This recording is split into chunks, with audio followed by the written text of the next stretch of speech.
this is an iHeart podcast. Guaranteed human. Hey everyone, it's Emily Simpson and Shane Simpson from the Legally Brunette podcast. Each week, we're bringing you true crime through a legal lens. Whether you want all the facts on the disappearance of Nancy Guthrie, or you still need to wrap your head around the Diddy verdict, we're breaking it all down step by step. And we're not just lawyers, we're also husband and wife. It makes for some pretty entertaining episodes. Listen to Legally Brunette on the iHeartRadio app, Apple Podcasts, or wherever you get your podcasts. I'm Heather Dubrow. And I'm Terry Dubrow. And we're going to keep this between us. Not really. The TMZ guy walks up to me and goes, Terry, what do you think about Bradley Cooper? They asked him and they said he's not had any plastic surgery. But I mean, what's the latest rumor? I'm gay, right? Isn't that the latest rumor? Yes. First of all, if I were gay, I would be gay. Listen to Between Us on America's #1 podcast network, iHeart. Follow Between Us and start listening on the free iHeartRadio app today. When segregation was a law, one mysterious black club owner, Charlie Fitzgerald, had his own rules. Segregation in the day, integration at night. It was like stepping on another world. Was he a businessman, a criminal, a hero? Charlie was an example of power. They had to crush him. Charlie's Place, from Atlas Obscura and Visit Myrtle Beach. Listen to Charlie's Place on the iHeartRadio app, Apple Podcasts, or wherever you get your podcasts. On June 11th, 1998, a deputy from the Los Angeles County Sheriff's Department went missing. Hey, if they'll kill a cop and bury him, what are they going to do to me? What really happened to the missing deputy? Valley of Shadows, a new series from Pushkin Industries about crime and corruption in California's high desert. Listen to Valley of Shadows on the iHeartRadio app, Apple Podcasts, or wherever you get your podcasts. I'm Anna Navarro, and on my new podcast, Bleep with Anna Navarro, I'm talking to the people closest to the biggest issues happening in your community and around the world. Because I know deep down inside right now, we are all cursing and asking what the bleep is going on. Every week, I'm breaking down the biggest issues happening in our communities and around the world. I'm talking to people like Julie K. Brown, who broke the explosive story on Jeffrey Epstein in 2018. The Justice Department, through, we counted 4 presidential administrations, failed these victims. Listen to Bleep with Anna Navarro on the iHeartRadio app, Apple Podcasts, or wherever you get your podcasts. Cool Zone Media. Hey everybody, Robert here. Because it's the holidays, we will be continuing our normally scheduled Behind the Bastards episodes, but every week we're also doing a compilation of one of the other new shows on our network. Some aren't so new, but this one is. It's called Weird Little Guys. It launched this year with one of my friends and favorite researchers, the great Molly Conger. And you're going to listen to a 2-part episode, which we've cut together for you with a lot less ads than normal, about a guy named Frank Sweeney. So please enjoy and happy holidays. On June 11th, 1998, a deputy from the Los Angeles County Sheriff's Department went missing. It's an all-out manhunt for John Auget. Every search and rescue team in LA County has been called in to help. Within days, tips started flooding into the Sheriff's Department. The rumor around the drug scene was that a deputy was taken care of. Is this the story of a man who just got lost in the desert? Or of a cover-up inside the nation's largest sheriff's department? A homicide captain saying, "Detective, do not find out if this guy's guilty or innocent." Who does that? Valley of Shadows, a new series from Pushkin Industries about crime and corruption in California's high desert. Do you have any advice for us while looking into this disappearance? I wouldn't do it alone. Listen to Valley of Shadows on the iHeartRadio app, Apple Podcasts, or wherever you get your podcasts. Hello, it's me, Anna Sinfield from The Girlfriends, the #1 hit true crime show that puts women right in the center of their own stories. I'm back with more one-off interviews with some truly kick-ass women on The Girlfriends Spotlight. I want to introduce you to Sylvia. I'm going to climb this. And then there's Visaka. Let's see how we can stop killing and save lives. Layla dared to ask the question, is badness hereditary? And finally, we'll meet Rosamond. If it wasn't for the air where Ella lived, she wouldn't have died on that fatal night. You'll even get to meet my mum in that one, who I can always count on to keep my feet on the ground. I'm not too intimidated by her. What are you talking about? Listen to the Girlfriend Spotlight on the iHeartRadio app, Apple Podcasts, or wherever you get your podcasts. Hi, I'm Lisa Traeger. And I'm Kara Klenk. We're comedians and your favorite overly invested SVU watchers. On That's Messed Up, an SVU podcast, we recap iconic episodes, then talk to the stars who lived them. Like the legendary Matthew Lillard, who will never forget his time on SVU. I do remember the mustache. I will get a meme of that mustache like every 6 days. Somebody be like, what was this? Each week, we cover the crimes, analyze the plot holes, and insult the outfits. Benson goes to talk to Kelly to tell her the news, but is wearing a beret. Not the time for a silly hat, Benson. What are you doing? New episodes drop every Tuesday on the Exactly Right Network. Listen to That's Messed Up on iHeartRadio app, Apple Podcasts, or wherever you get your podcasts. Dun dun! This is Ryder Strong with a podcast called The Red Weather. In 1995, my neighbor, Anna Trainer, disappeared from a commune. It was nature and trees and praying and drugs. So no, I am not your guru. And back then, I lied to everybody. They have had this case for 30 years. I'm going back to my hometown to uncover the truth. You can now binge all episodes of The Red Weather on the iHeartRadio app, Apple Podcasts, or wherever you get your podcasts. Segregation in the day, integration at night. When segregation was the law, one mysterious black club owner had his own rules. We didn't worry about what went on outside. It was like stepping in another world. Inside Charlie's Place, black and white people danced together. But not everyone was happy about it.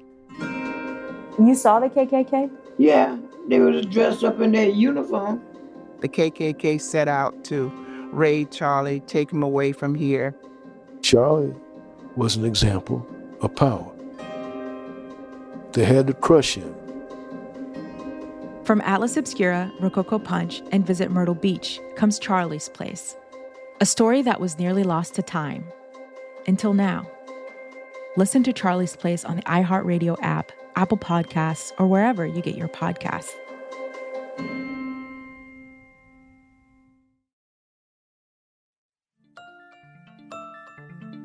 This is a story that begins and ends in bank parking lots, more or less, in the way that stories can really begin or end. Our subject today was alive before the story begins, and as I'm writing this, he's still alive, but for the purposes of this telling, we'll start outside the Palisade Trust Company Bank in Englewood, New Jersey on February 23, 1962. When an 18-year-old member of the American Nazi Party was arrested after skipping school to try to rob a bank with a toy gun. And will mark the beginning of the end of his story in a Wells Fargo parking lot in Garden City, Idaho on October 13th, 2018, when an elderly ex-con was caught on security cam footage getting into an altercation with a couple who didn't move forward quickly enough at the drive-up ATM.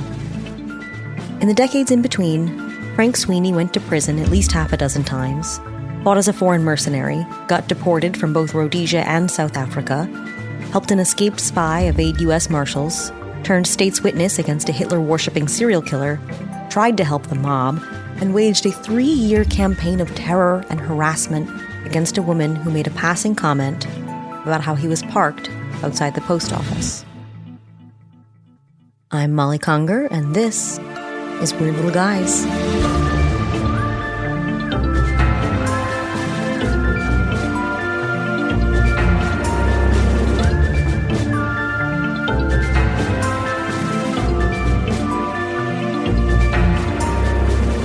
This is a strange one. The first few episodes of this show were stories I already knew and thought you should know too. Kevin Strome was a prominent figure in the white supremacist movement for decades, and it was big local news here in Charlottesville when he was arrested 20 years ago. The Gerald Drake case was something I read about when it happened. The cases against the gun-trafficking Nazi paramilitary group was a story I spent years reading, paying 10 cents a page, one court filing at a time as it wound its way through the system. But this one is brand new to me. And I think it will be brand new to just about everybody, because for as many times as this man shows up in the newspaper over the last 60 years, I haven't found any one source that's gathered together the threads of his life and tried to make sense of how one man's name could appear in so many other people's stories. Because that's where I found him, in someone else's story.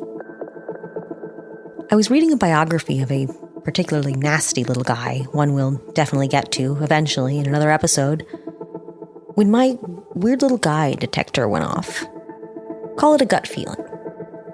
But this passing mention of a side character in the life of a serial killer was enough to get me to put that book down and spend days digging through newspaper archives trying to figure out Frank. And what I found was kind of a bizarro world Forrest Gump. One man whose life keeps intersecting with major historical events, just wandering in and out of the lives of gullible reporters, frustrated federal agents, and the innocent bystanders who accidentally became his targets. Just bumbling his way through history, but without any of Tom Hanks's charm. I know we don't really know each other yet. I haven't earned the trust it takes to know you'll believe me when I promise you a two-parter is worth the wait in between, but I think you'll agree. Frank's story is weird enough for 2 episodes.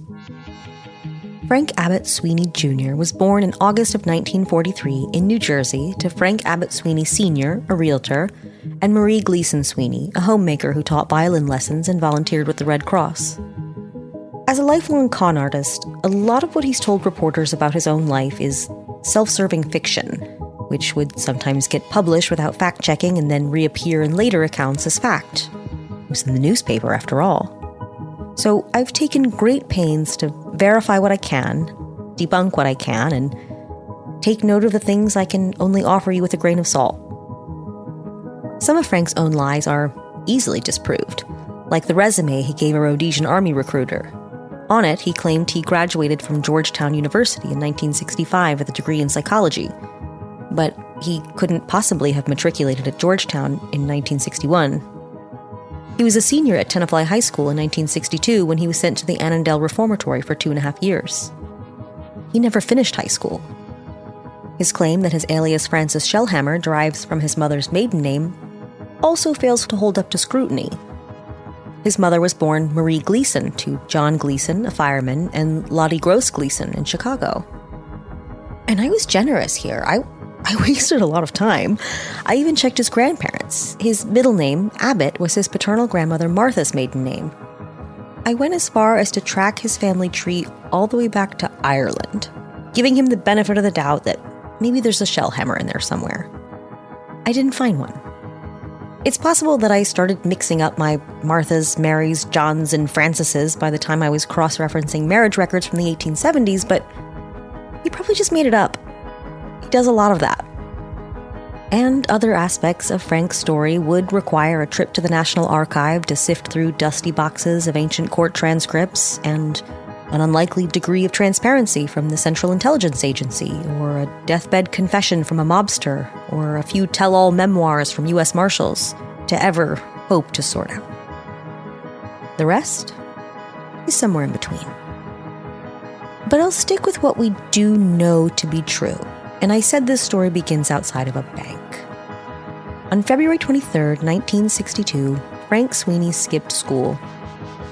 Shortly after 9 a.m., he walked into a bank in Englewood, New Jersey, approached the teller, and slid a plastic toy gun that he'd painted black out of a manila envelope. "I'd like to make a withdrawal," he told the teller as he cocked the toy pistol. I don't know if the teller could tell the gun was fake, or if she just didn't think this gangly, red-headed teenager had it in him to shoot her. Or maybe she just was having a bad day and didn't care anymore. Because, according to local news reports, she sneered at him, got up, and walked away, leaving him standing there alone at the counter with his toy gun. And, bewildered by the teller's apparent disinterest in being held at gunpoint, he just put the plastic pistol back in his pocket, turned around, and walked out the front door. And as he was leaving, an off-duty policeman just happened to be walking into the bank. An employee told the officer what had just happened, and he turned right around and caught Frank just outside. He dragged him back inside the bank to be identified by the teller, and as the patrolman is making the arrest, Frank says to him, "Well, I guess it didn't work." Later, under interrogation, he would tell the officers that his plan had been to support the movement, to use the money from the bank robbery to support the activities of the American Nazi Party under George Lincoln Rockwell. At his arraignment, the judge asked Frank, "Aren't you the fellow who's been painting swastikas on synagogues around here?" Frank denied this, and he told the judge, "I never did anything illegal in my life." And then he pleaded guilty to the attempted bank robbery. There's no other mention of Frank in connection with that anti-Semitic vandalism the judge mentioned, but I did find several newspaper articles about incidents of that sort from the prior 2 years, when Frank would have still been a minor. In January 1960, 3 unnamed teenage boys were accused of painting swastikas on parked cars in Emerson, just 8 miles away. In February of 1961, someone hung a swastika banner over the entrance of the synagogue in Tenafly. Newspaper articles about that banner reference a similar recent incident at the synagogue in nearby Englewood. A few days later, someone painted a swastika over a plaque nearby. In June, 2 teenage boys were spotted fleeing the scene after 2 trailers belonging to a contractor were broken into and left a swastika painted on the floor inside. In all of these incidents, police told the papers at the time that they had referred the cases to the juvenile division. It's not like anti-Semitic incidents are so rare that I'm saying that Frank is the only possible suspect here in every 1960s Bergen County news article about a swastika. I found plenty of other newspaper reports during those same 2 years about a local man flying a swastika flag outside of his home, about attacks on Jewish businesses and synagogues in neighboring cities, and other incidents that just don't fit this particular pattern of teenage Nazi vandalism. And the comment the judge made makes it sound like Frank had been there before. But any appearance he'd made in court as a minor wouldn't have been reported with his name attached to it, and it's hard enough to get any information about a juvenile case in 2024, so forget figuring out what happened in 1961. But it does seem pretty likely he'd at least been a suspect in some of those incidents. Because at the hearing where he pled guilty to the attempted bank robbery, Frank did admit that the police had spoken to him on numerous occasions, specifically concerning his involvement in George Lincoln Rockwell's American Nazi Party. For the attempted bank robbery, Frank was sentenced to an indeterminate term at a boys' reformatory, and he was released in October of 1964, shortly after his 21st birthday, after serving about 2.5 years. After his first stint in jail, Frank returned to his parents' home in New Jersey. He worked occasionally as a shipping clerk, but it doesn't seem like he was holding down a steady job. One afternoon in July of 1967, neighbors reported hearing gunshots in the woods. An officer drove by to check it out and saw a car parked on the side of the road. The car looked empty, so the officer kept driving without stopping to investigate. Suddenly, the car pulled out behind him and tried to run the officer off the road. A brief vehicle chase ensued, with the officer following the vehicle for about a mile before the driver, Frank, parked outside of his parents' home, got out, and walked toward the front door. The officer asked Frank if he'd been shooting guns in the woods, to which Frank replied only, "No," and then warned the officer that he was on private property, before walking away and into the house. But Frank left something on the front seat of the car, unfortunately, and it was a Thompson submachine gun that he'd been firing in the woods. The officer saw the gun and called for backup, and when they arrived, Frank opened fire on them from inside the home, kicking off a 75-minute gun battle with more than a dozen cops firing shots at the house as Frank fired at them through the windows.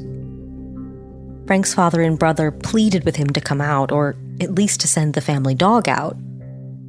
After Police Captain Peter Zerla was shot in the arm, the officers lobbed 4 canisters of tear gas through the windows, finally driving Frank out into the front yard where he was arrested without further incident. And as they put the handcuffs on him, he turned to Captain Zerla, who's still standing there in the front yard, bleeding from a gunshot wound. And Frank says, "Some shot when I got you through the window, huh?" There's no follow-up I can find about whether the dog was hurt or how Mrs. Sweeney got the tear gas out of her upholstery.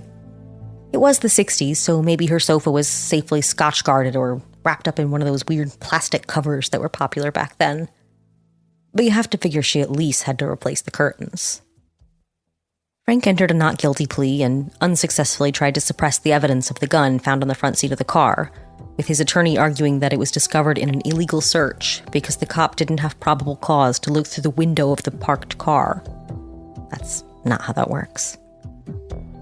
At trial, the defense put on 3 psychiatrists to argue for insanity, and the state put on 2 of their own who testified that Frank was certainly disturbed, but not legally insane. The jury deliberated for just 3 hours before finding Frank guilty of attempted homicide, assault with the intent to kill, possession of a machine gun, and something called atrocious assault that I've never heard of. We don't have that here in Virginia. But in New Jersey, atrocious assault is an assault and battery, savage and cruel in character, which results in maiming or wounding. So that definitely qualifies. And he was sentenced to 6 years, which honestly, that's kind of remarkable, right? I'm not going to bat for the carceral state here, far from it. More jail time doesn't really fix anybody, and we'll come to see that jail never comes close to fixing Frank, but reading those 60s news stories about this event was fascinating. This cop who got shot by a Nazi with a Tommy gun is described in every article as, quote, lightly wounded. I mean, he does seem to have not been seriously injured. He was shot, in the upper arm. I don't think it went through the bone, so he was lightly wounded, but that's not what they would put in the newspaper today. You know it. And the cops didn't drive a tank through the front of this suburban home or unload their guns into him when he came out. There's been such a massive culture shift over the years in the way we justify aggressive police response and the way that we talk about the risk to police. It's just interesting to see that it wasn't always that way. But there's another unanswered question in the story of this siege in this New York suburb. What was he doing that day? I mean, shooting guns in the woods, obviously, but why did he panic when that cop drove by? And why those woods in particular? We'll never really know. Even if he told us, we wouldn't know. He's a liar. But the newspaper articles at the time do say that the officer initially saw Frank's car parked at the intersection of East Clinton Avenue and Woodland Street, about a mile from where Frank lived at the time. They used to put everything in the newspaper. It's so beautiful. Every detail, every boring little bit. I wish they still did that. And I'm eternally curious about details that probably won't end up mattering, but I pulled up a map of Tenafly, New Jersey. And there is a large wooded area you could walk straight into if you parked your car at that intersection. And those woods surround a large building that first opened its doors in 1950, the Kaplan Jewish Community Center.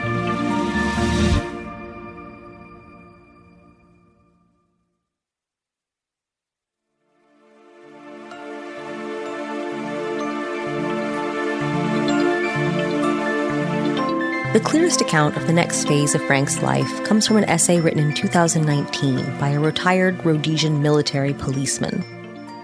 Despite being the most likely to be more or less true, it's still riddled with obvious factual inaccuracies, things that just can't be true. Maybe because it was written as a humorous recollection meant to be read by his fellow former Rhodesian soldiers, and maybe his memory has faded a bit in the nearly 50 years since the event in question. But it does, at the very least, substantiate Frank's own claim about having enlisted in the Rhodesian Light Infantry in the early 1970s. I'll try to walk the tightrope here of providing a little more context than just Rhodesia was very bad and white supremacists from other countries were obsessed with the idea that they could travel there to kill black people with impunity, while still stopping short of taking us down the long road of the history and consequences of European colonization in Africa. That's far from my area of expertise, and it's not why you're here. Now, even if you're coming into this with a completely blank slate for some reason, you're probably thinking, there's no country called Rhodesia. And you're right. There isn't. There never really was. Rhodesia was never recognized as a sovereign state. But we're calling Rhodesia here as the present-day state of Zimbabwe in southern Africa. In the early 20th century, Rhodesia was a British territory, the legacy of Cecil Rhodes's British South Africa Company. The area was effectively ruled by the company until the 1920s, when it became a self-governing colony of the UK. And by the 1950s, decolonization was happening all across the African continent.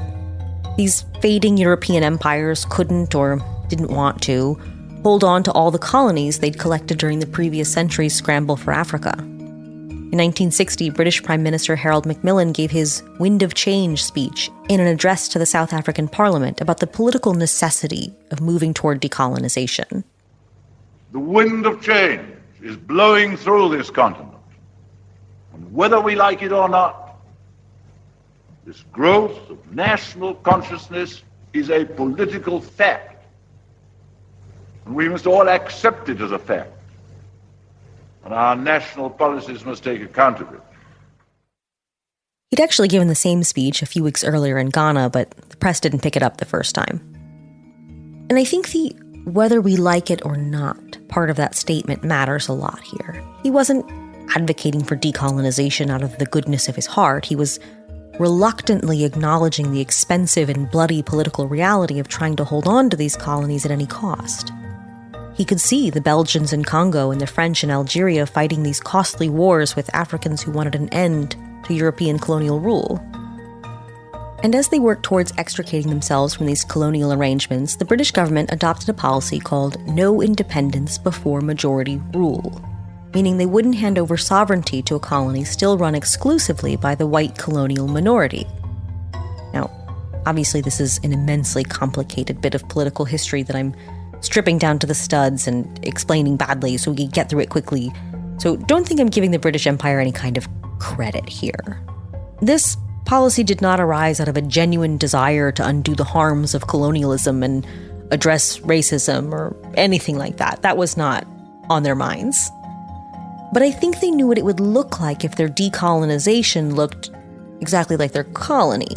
And we're not talking about a PR loss here. This is the Cold War. They don't want to give the Soviets an opportunity to come in behind them. But it was this policy, or rather defiance of it, that led Rhodesia under Ian Smith to make the unilateral Declaration of Independence in 1965. White colonists made up just 5% of the population of the territory, but they were unwilling to accept that the UK would only grant Rhodesian independence if they shared even a crumb of political power with the other 95% of Rhodesians. And apologies again for these digressions. I just love the context. I think it's so important. But that brings us to where we were going. The Rhodesian Bush War, a 15-year period of civil conflict between the white minority-led government and the African nationalist guerrilla forces. The number of foreign mercenaries who actually traveled to Rhodesia during the war remains up for debate. Most of the countries the mercenaries came from were embarrassed by the whole affair. International sanctions levied against the territory after the illegal Declaration of Independence made it illegal for citizens of many countries to participate in the conflict, even in countries that didn't have their own domestic laws banning mercenary activity. And there was some discomfort within Rhodesia, too, about this perception that they needed foreigners to help with what they saw as their war for independence.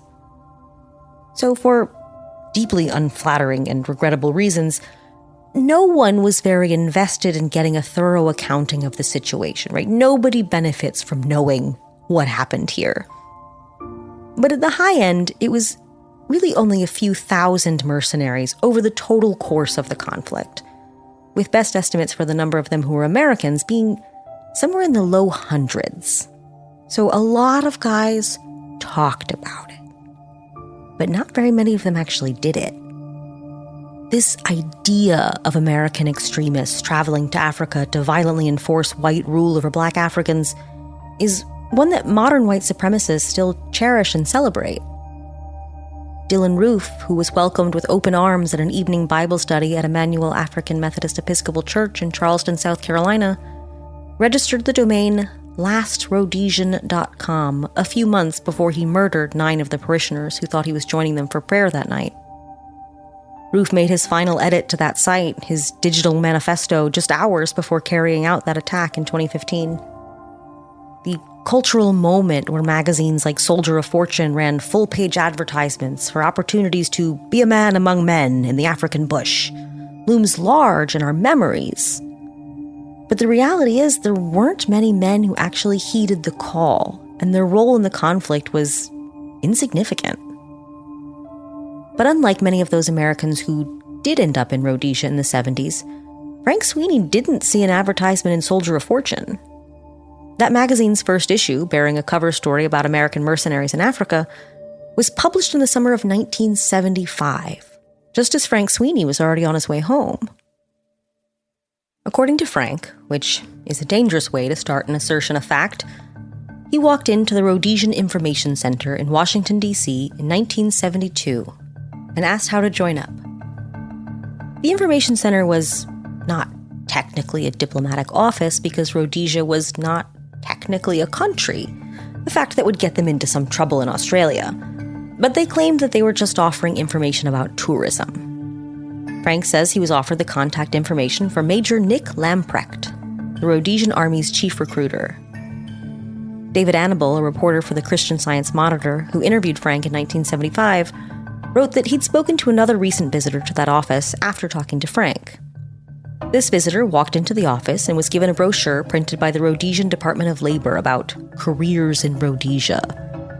And after a 30-minute presentation about Americans already fighting in the conflict and the pay and benefits a mercenary could expect, including paid airfare, all violations of international sanctions and U.S. federal law, the visitor was offered Major Lamprecht's contact information.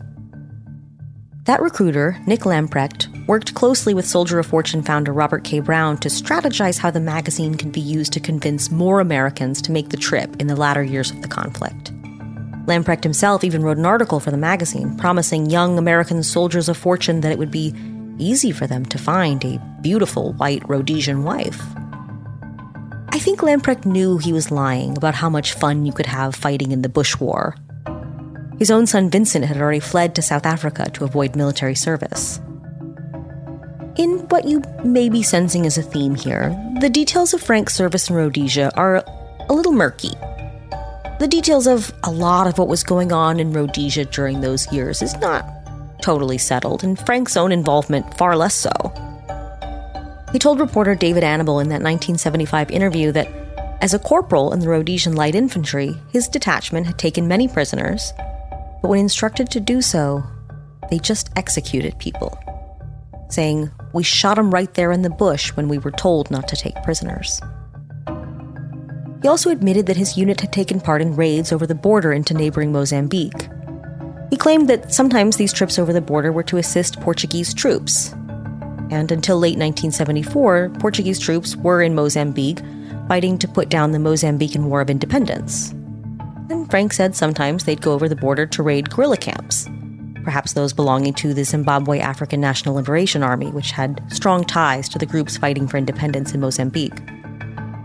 These Rhodesian raids over the border into Mozambique continued even after that nation gained sovereignty in 1975, but it's hard to pin down when Frank would have been doing this, if he even did. I can at least say that Frank was no longer in Rhodesia during one of the war's worst atrocities. A Rhodesian raid on a refugee camp in Mozambique killed over 1,000 civilians. David Annable published a couple of articles in 1975 and 1976 about Rhodesia, and he often quoted Frank Sweeney about his time there. After all, there weren't many Americans who'd been there, and even fewer who were easy to find. And Frank was easy to find. He was very public about his stint as a mercenary. After returning home in 1975, Frank placed ads in magazines like Shotgun News and Gun Week that read, "The Rhodesian Army offers excitement and adventure. I know. I've been there. Young Americans of European ancestry, write to me for free details pertaining to recruiting. Frank Abbott Sweeney, 72 Creston Avenue, Tenafly, New Jersey, 07670. When speaking with the reporter about his efforts to recruit others to make the trip, Frank spoke warmly of Major Lamprecht and claimed that it was Lamprecht himself who'd instructed Frank to get in touch with as many white applicants as possible, which is honestly probably not true, but who knows? Frank is described as a fan of Ian Smith, of white superiority and of the need to defend both, and is quoted as saying, "If I could do anything to preserve Western civilization in the area, I would do it." Frank told Annabelle that he'd received hundreds of letters in response to his ads and responded to all of them. But then again, he also told Annabelle he was a college graduate, and we know that's not true. And Annabelle claims Frank showed him his discharge papers from the Rhodesian Light Infantry, which were, quote, in order, according to the article, and showed 3 years of good service and a rank of corporal. And that's definitely not true. I'm sure Frank did show Annabelle something. He probably did show him papers that indicated as much. And I don't fault him for reporting it. It turns out Frank was quite skilled at forgery. Frank claims he was in Washington, D.C., getting recruited into the Rhodesian Army in 1972, but he may have actually still been in prison in 1972 for shooting that cop. It's hard to pin down exactly when he was released. One newspaper article, years later, puts his parole date for that conviction at 1974, but I have a bad feeling that was just a reporter on a deadline who did the math on a 6-year sentence and assumed Frank served all of it, which he probably didn't. When Frank was later arrested for his role in the escape of a Soviet spy, an FBI agent puts his date of enlistment at 1973. So the truth is in there somewhere. Either way, he wasn't in Rhodesia for very long before he really, really wanted to go home. You know, war is hell for everybody. And here we have another unreliable narrator, Anthony Hickman. Hickman is a retired officer in the British South Africa Police, which no longer exists and, confusingly, was neither British nor South African, and they weren't always really just police. But it bore that name because it grew out of the paramilitary force run directly by Cecil Rhodes's British South Africa Company in the 19th century. The BSAP was Rhodesia's regular police force, but the line between regular policing and military operations was blurry.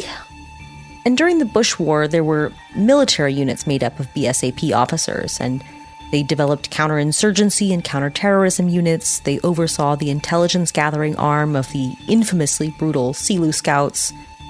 And they killed hundreds of people by introducing poison food and medicine into the supply lines for the insurgent forces. I don't know exactly what Hickman was doing for most of the war. Maybe he didn't do any of that.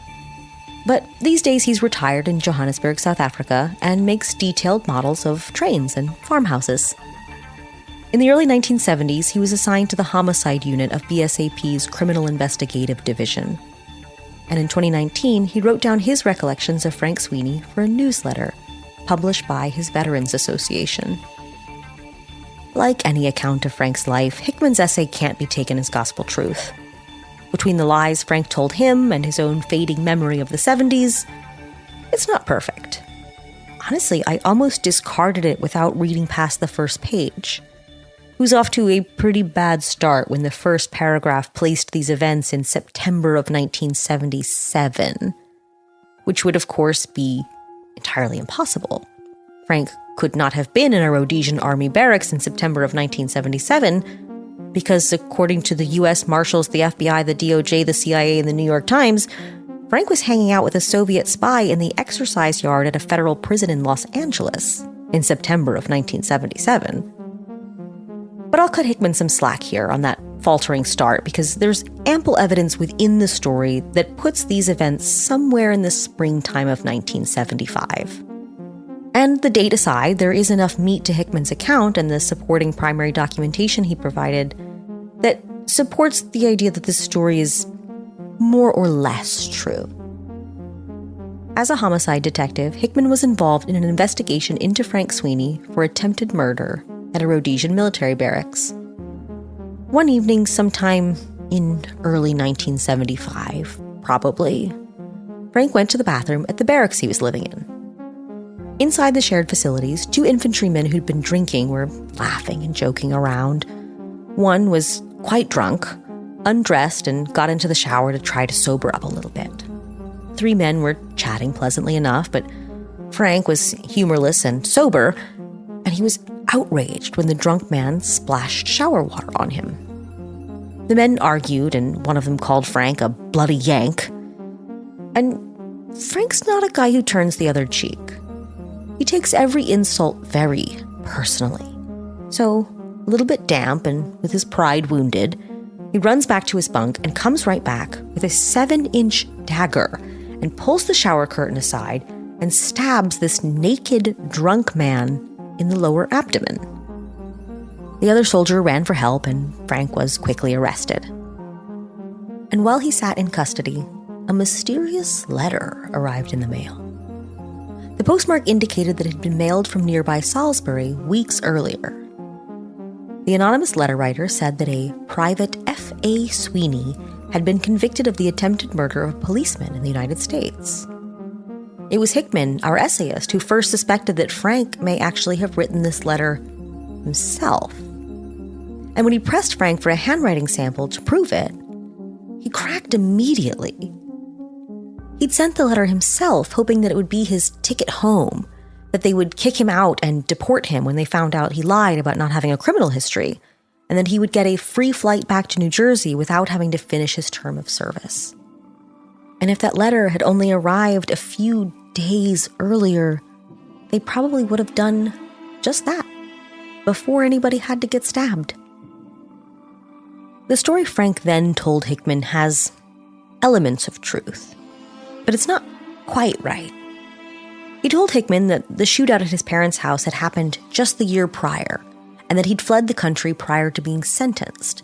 So he's cutting out this 6-year period that he spent in prison for the shooting and pretending that he had just arrived there in Rhodesia immediately after the events that we know took place in July of 1967. And the timeline isn't the only thing that's off. In this version, Frank says the shootout only lasted 10 minutes, not over an hour, and he had decided to end the incident on his own terms when he saw that his father had arrived, rather than the truth, which was that he argued with his distraught father for an hour while continuing to shoot through the windows until he was smoked out by tear gas.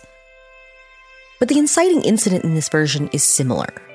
He told Hickman about shooting guns in the woods and the neighbors reporting the noise and the officer arriving in the car chase.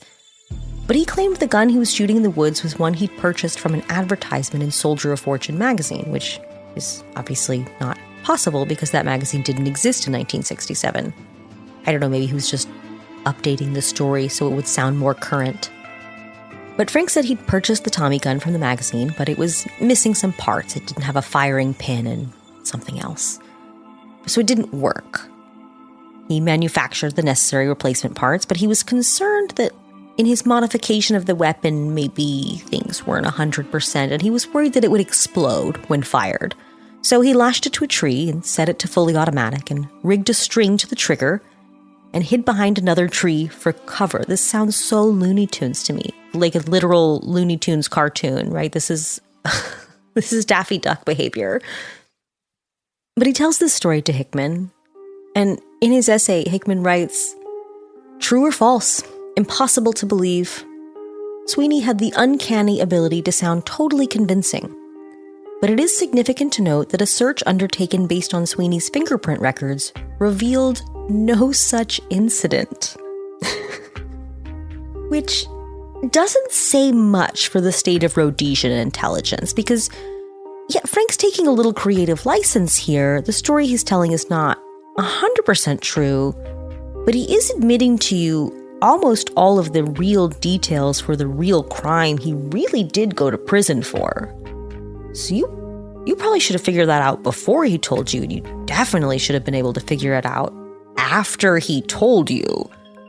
They could have contacted a police department or a courthouse in New Jersey and just asked. Hell, they probably could have called any resident of Tenafly, New Jersey at random and just asked, "Do you remember the teenage Nazi bank robber who shot a cop in his mom's front yard?" It's kind of a small town. I bet everybody remembered. But I guess they didn't do that. They weren't even a real country, so maybe they didn't have a guy who knew how to do a background check. The Rhodesian police continued to hold Frank in custody, and while he was waiting to find out if they were going to try him for attempted murder, got some mail. an envelope containing 2 United States passports and $300 in cash. Both passports bore Frank's photo and Frank's birth date, but only one had Frank's name on it. The other was for Francis August Shellhammer, a man who doesn't exist. He explained to the officers that he was quite good at making such things and even offered to forge a pair of U.S. passports for Hickman and the other detective. Hickman says that they declined the offer. Remarkably, the Rhodesian government opted to drop the charges and just send Frank home. Can you court-martial a mercenary? That's not something I've ever needed to wonder about. I don't know really what the options were here, but it wasn't worth it to them. They sent him home. So sometime in the summer of 1975, Frank Sweeney was kicked out of the Rhodesian Light Infantry and deported from Rhodesia. He got his free flight home after all, and was permanently banned from a country that never existed.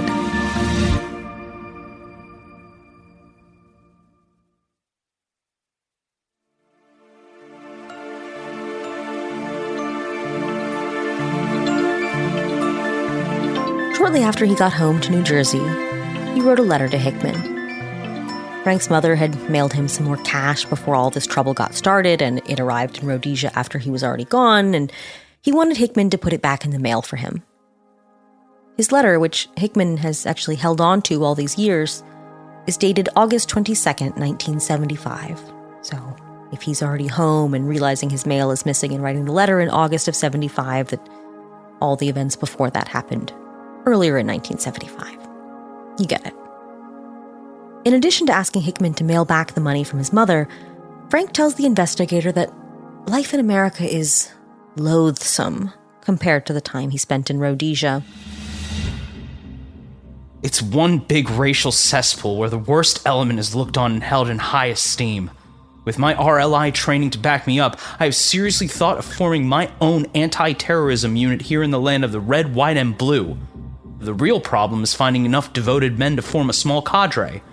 If you ever do visit America, I would genuinely enjoy meeting with you again, and I'm sure my family would like to meet you too.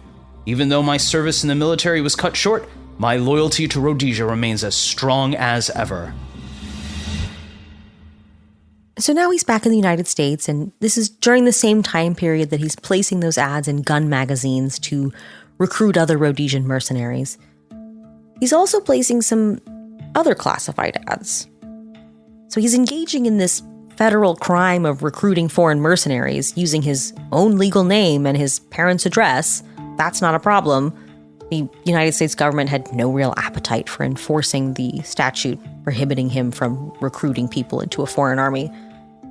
But when he placed ads offering 4 MP-40 Schmeisser submachine guns for sale, he didn't use his own name. He used the name Francis August Shellhammer, the name from the forged passport, and he listed a commercial address in Fort Lee, New Jersey. It seems Frank never actually had these Nazi submachine guns, but he did collect the money sent by many interested collectors who thought they were buying these imaginary guns. It seems like a great hack to make free money, but unfortunately for Frank, that is mail fraud. So in March of 1976, he's being interviewed by a reporter from the LA Times, and he's telling this reporter he's enjoyed his time in Rhodesia so much that he's actually planning to move back to South Africa in just a few weeks. Notice he's moving to South Africa, not Rhodesia, because he is not allowed in Rhodesia. But he's planning this big move. He's telling this reporter about it. He's bragging about his time in Rhodesia. But at the same time, in March of 1976, he's also entering a guilty plea to that federal mail fraud charge. The LA Times article, which doesn't make any mention of his former or current criminal charges, does say that Frank said that he'd recently been visited by the FBI. And Frank says they came to his house to try to pressure him to provide information about other mercenaries. It seems a little more likely that he's a compulsive liar who got a thrill out of working in this kernel of truth, because the FBI had just been to his house. That part's true. But they were there to arrest him for mail fraud. But he wasn't lying about his plans for an upcoming move. After pleading guilty to the mail fraud charge, he skipped out on his sentencing hearing. He packed his bags and he caught a flight to Johannesburg, but South Africa sent him right back, and he was arrested by U.S. Marshals as he was getting off the plane at JFK in June of 1976. And while marshals were arresting him, his suitcase was loaded off the plane and it went through customs without him. Customs officials seized a 9mm Luger pistol because he lacked the proper paperwork to bring the firearm into the U.S. from a foreign country. And inexplicably, there were no additional charges brought for any of that. He wasn't supposed to have a gun at all, and he certainly wasn't supposed to try to flee the continent while awaiting sentencing for a federal crime. I know the 70s were a different time and it wasn't a big deal to bring a gun to the airport, but fleeing the country to avoid going to prison has always been illegal. I'm pretty sure of it. I found a couple of cheeky little articles written a few years later about how the government ended up accidentally giving him that gun back. It was seized by customs and put into storage while he was in prison, and when he got out of prison, he wrote to the customs office in New York to inquire about it, and they told him they'd return his property if he paid a $244 storage fee. I don't know what that comes out to per month for the 4 years he was in prison, but that seems steep. And so Frank claims he walked right into the customs office inside the World Trade Center in May of 1980, paid the fee, filled out a form, and they gave him back his gun. A spokesman for the U.S. Customs Service said they had no way of knowing he was a felon. Frank said it was all just a half-hearted joke, telling a reporter, "All I really wanted to do was test the gun laws to show there really is a need for federal gun legislation. The feds are giving criminals like me our guns back in New York City just for the asking. Federal gun laws are farcical." You know, he's not a great guy, but he does have some quips. You know, he's just out there doing bits. And he ended up handing the gun back over to the ATF without incident a few months later. But back to the mail fraud. He got the 4 years for the mail fraud and was sent to federal prison. And it was in prison this time around that Frank would meet Christopher Boyce, a young defense contractor who'd recently been convicted of espionage. In 1974, a 21-year-old college dropout named Christopher Boyce got a job at TRW, an aerospace company with a lot of government contracts.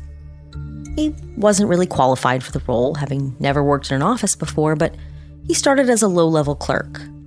It helped that his retired FBI agent father was the head of security at McDonnell Douglas, another aerospace and defense contracting company, and he had connections at TRW.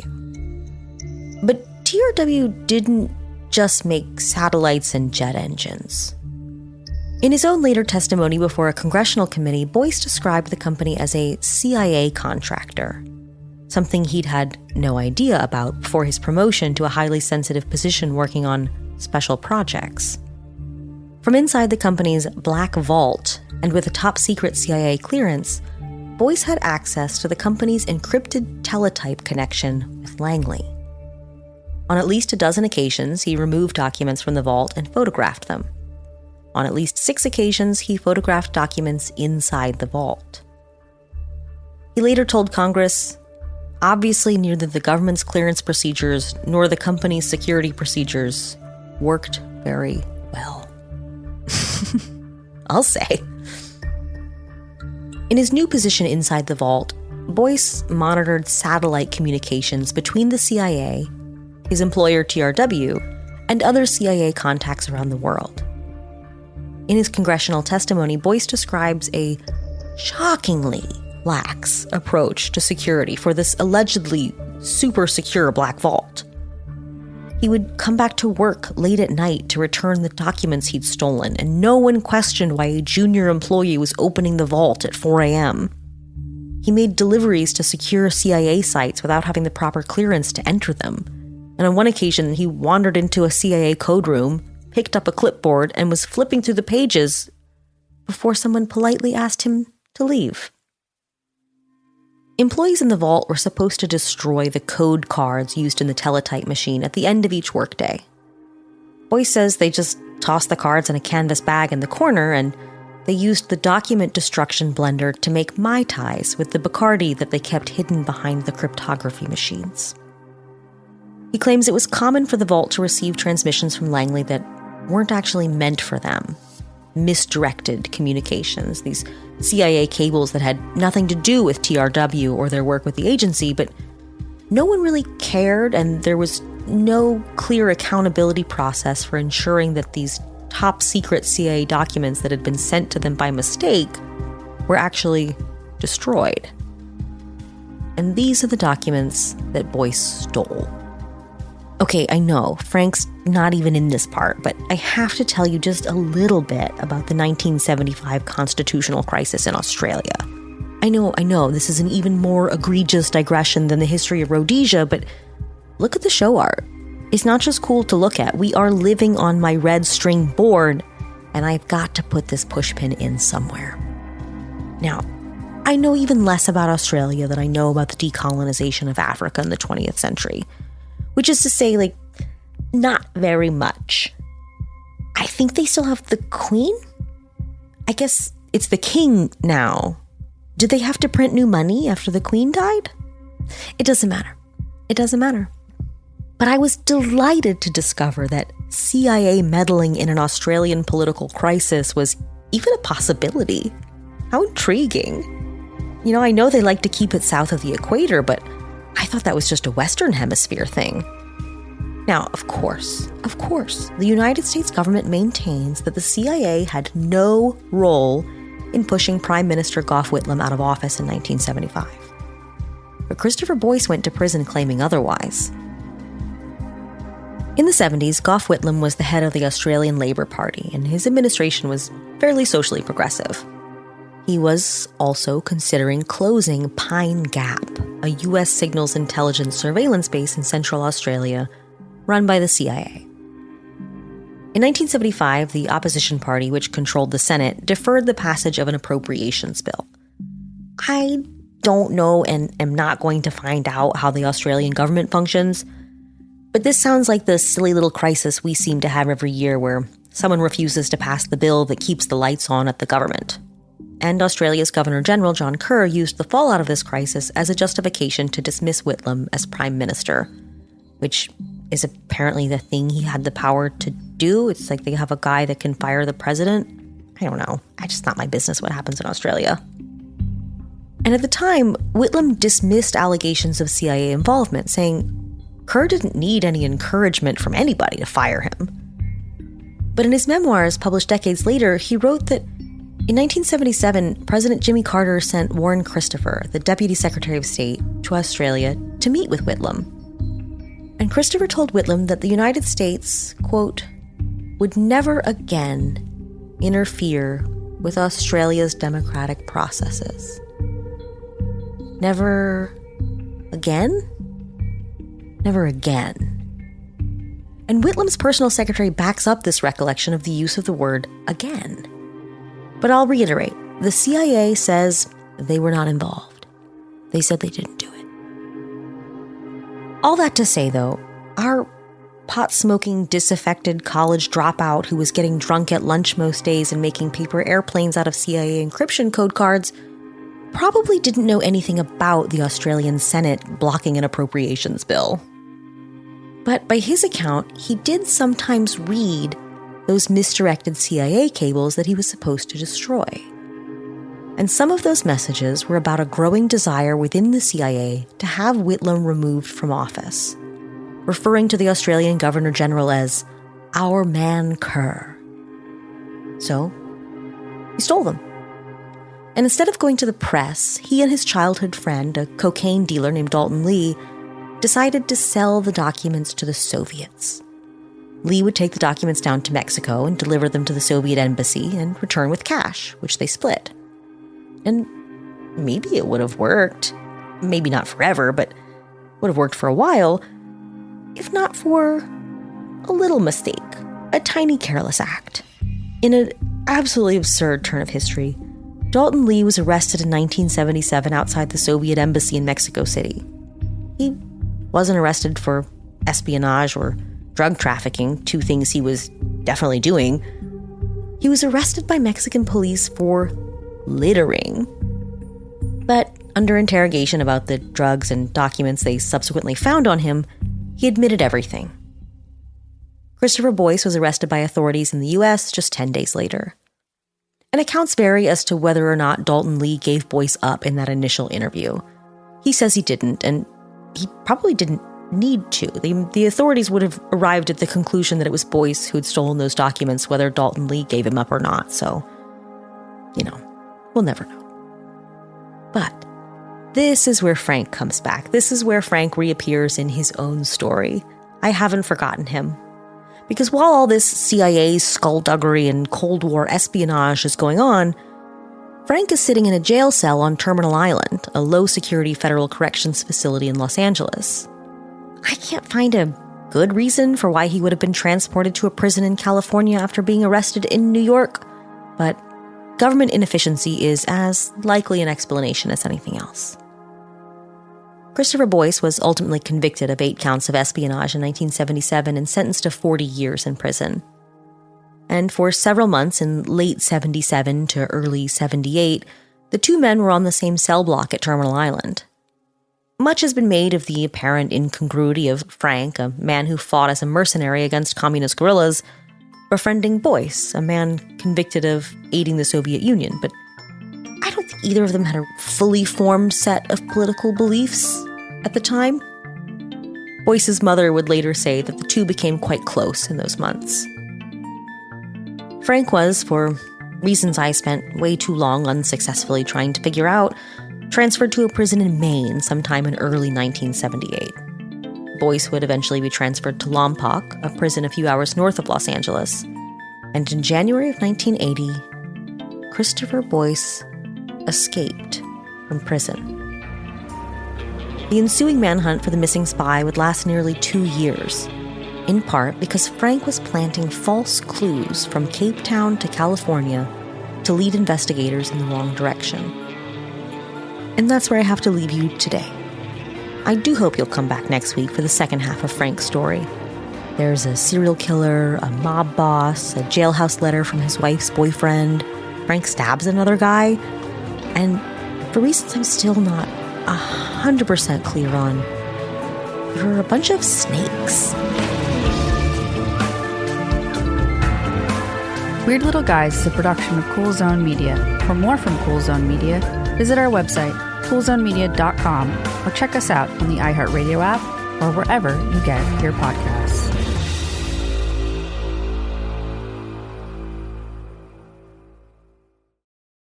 On June 11th, 1998, a deputy from the Los Angeles County Sheriff's Department went missing. It's an all-out manhunt for John Auger. Every search and rescue team in LA County has been called in to help. Within days, tips started flooding into the Sheriff's Department. The rumor around the drug scene was that a deputy was taken care of. Is this the story of a man who just got lost in the desert? Or of a cover-up inside the nation's largest sheriff's department? A homicide captain saying, "Detective, do not find out if this guy's guilty or innocent." Who does that?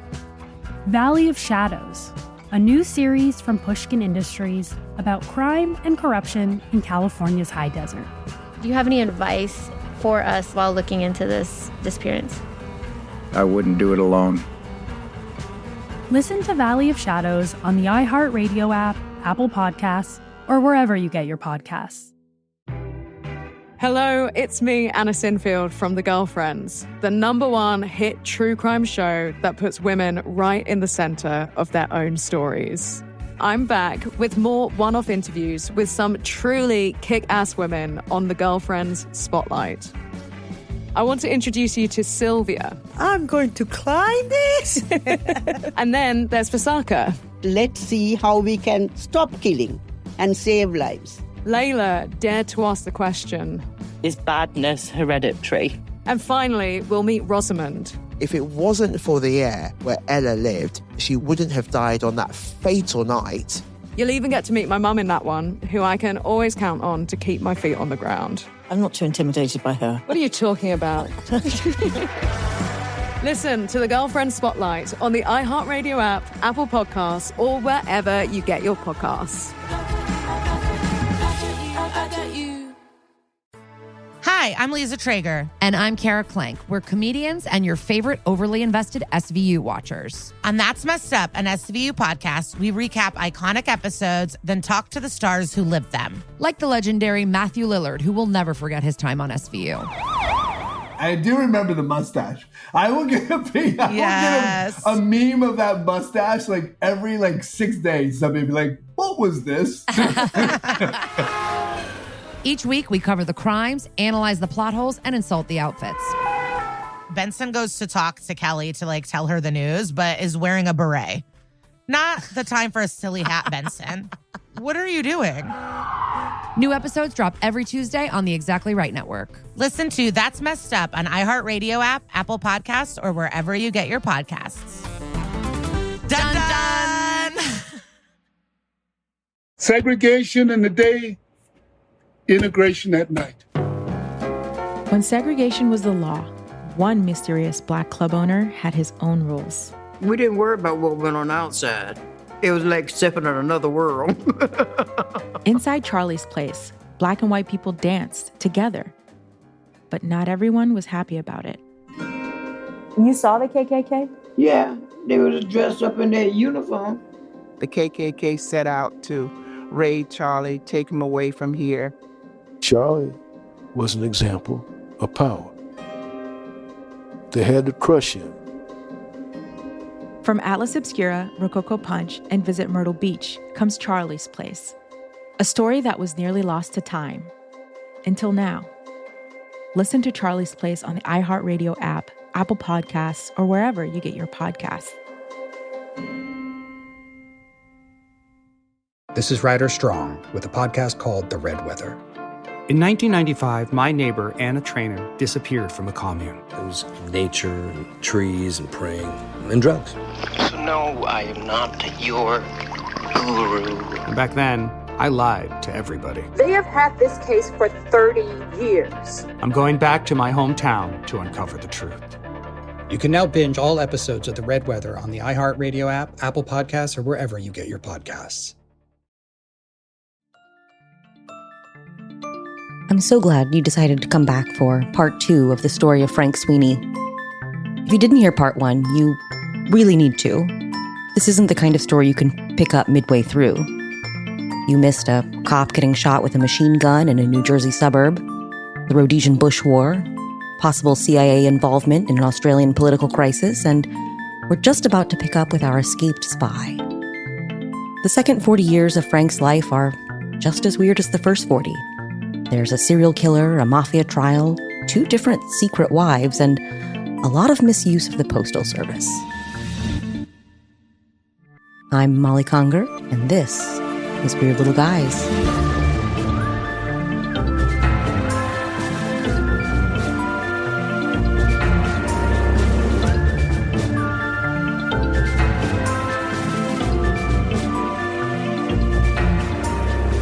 Now, when we left off last week, Frank was making friends in prison.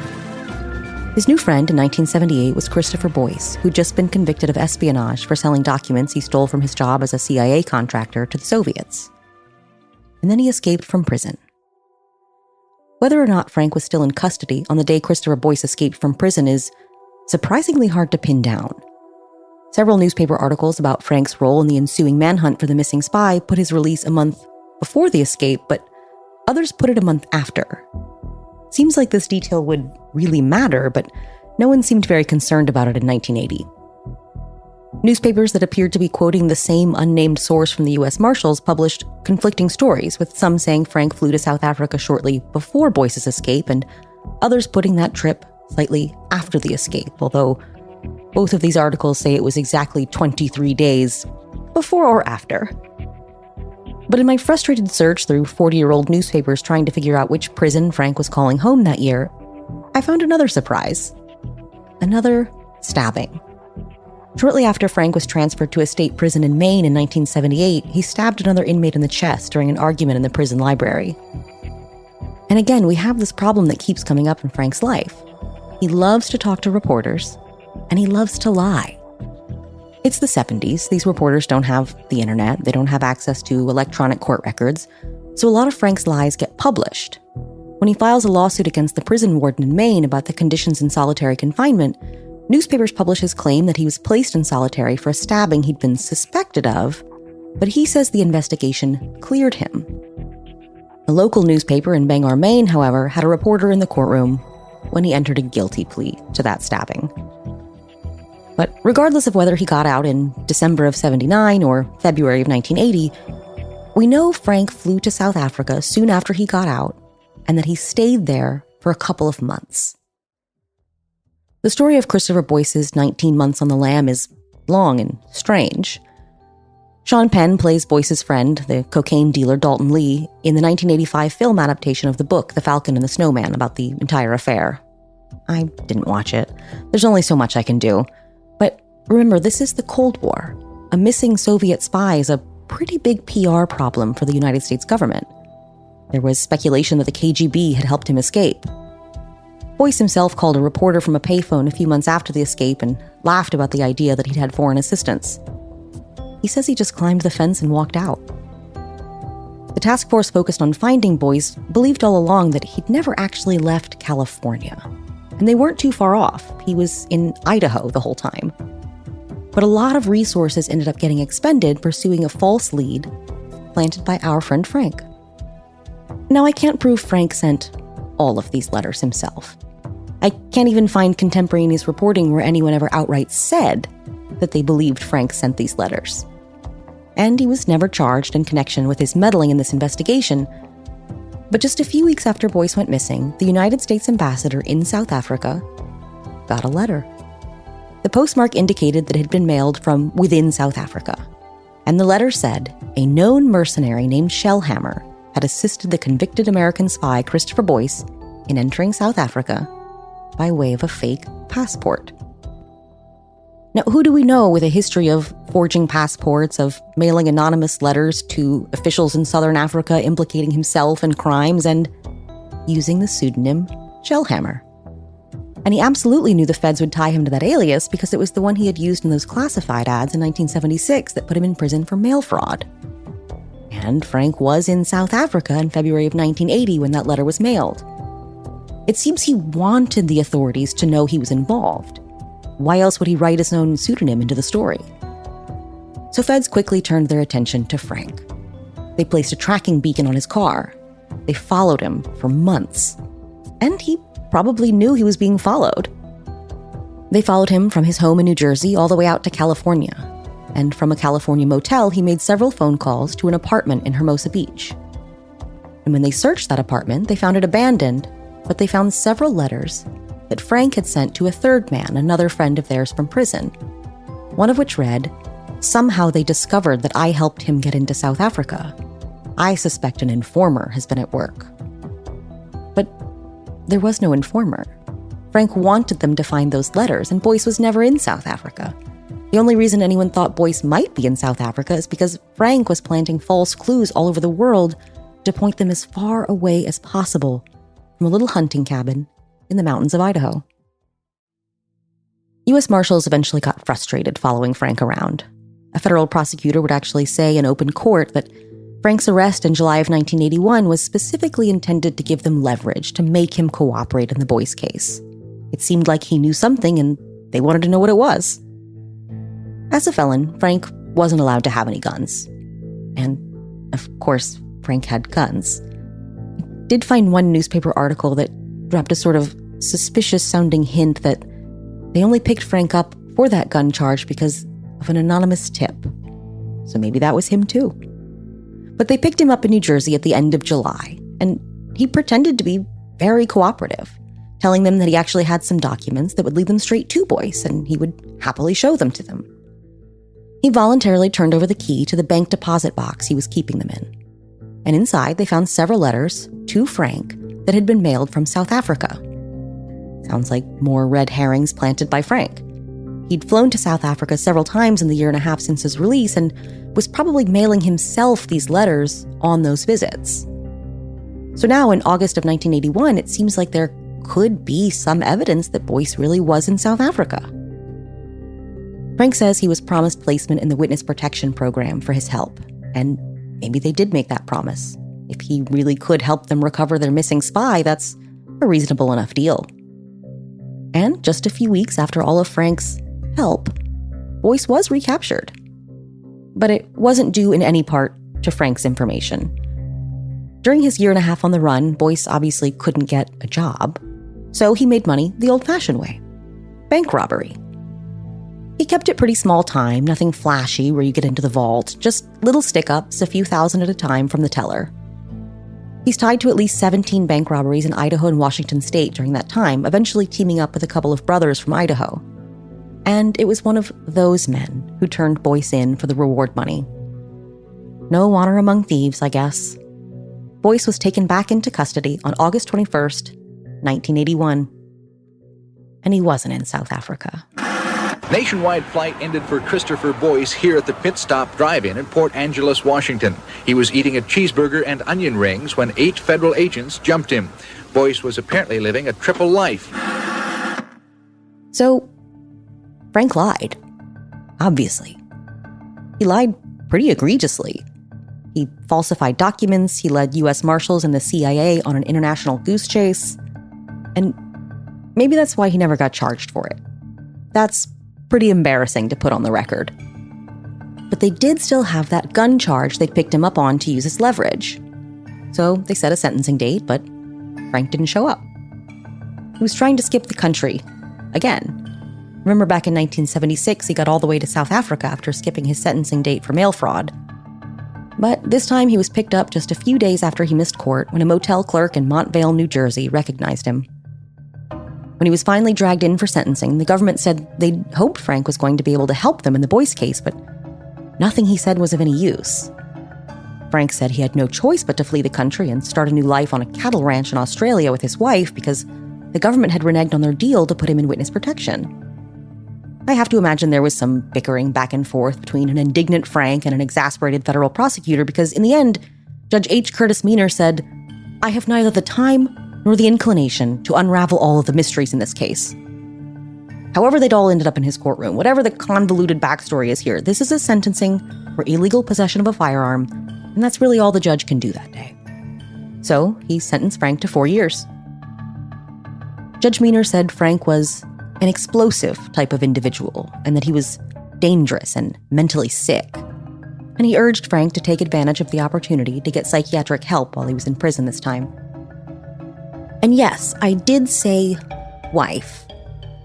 When I first started poking around trying to build my biographical backstory to sort of sketch out a skeleton of this man's life, I found a New Jersey state record for a marriage in August 1981 between a Frank A. Sweeney and a Dina M. Madison in Bergen County. There are other men named Frank Sweeney, obviously, but it was a middle initial match, and it's the right county, and it was one of the rare months that Frank wasn't in prison. But it didn't seem right, so I set it aside. But this offhand mention at his sentencing hearing about a wife sent me back to it. It is him. After the feds picked him up at the end of July 1981 on that gun charge, he was released from custody. He was cooperating. He took them to the bank to look at his fake evidence, all that.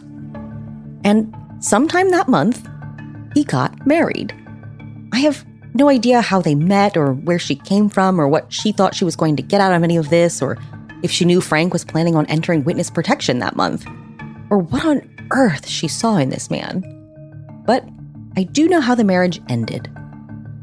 Frank went back to prison that very same year, so they didn't have much time together.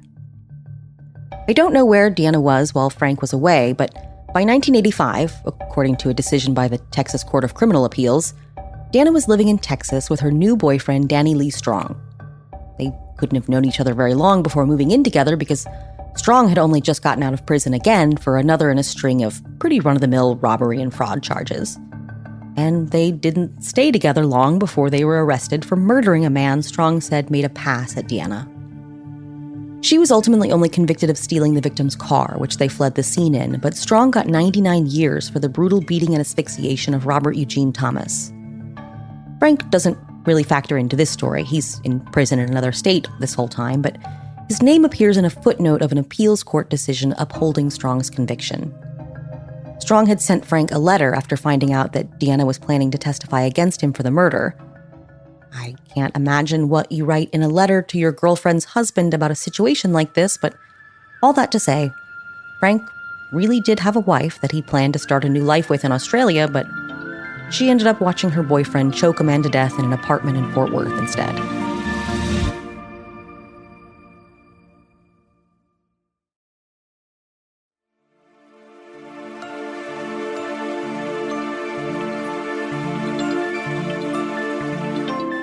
On January 9th, 1982, the UVA men's basketball team lost to the Tar Heels in a close game, 60-65, at UNC's Carmichael Arena.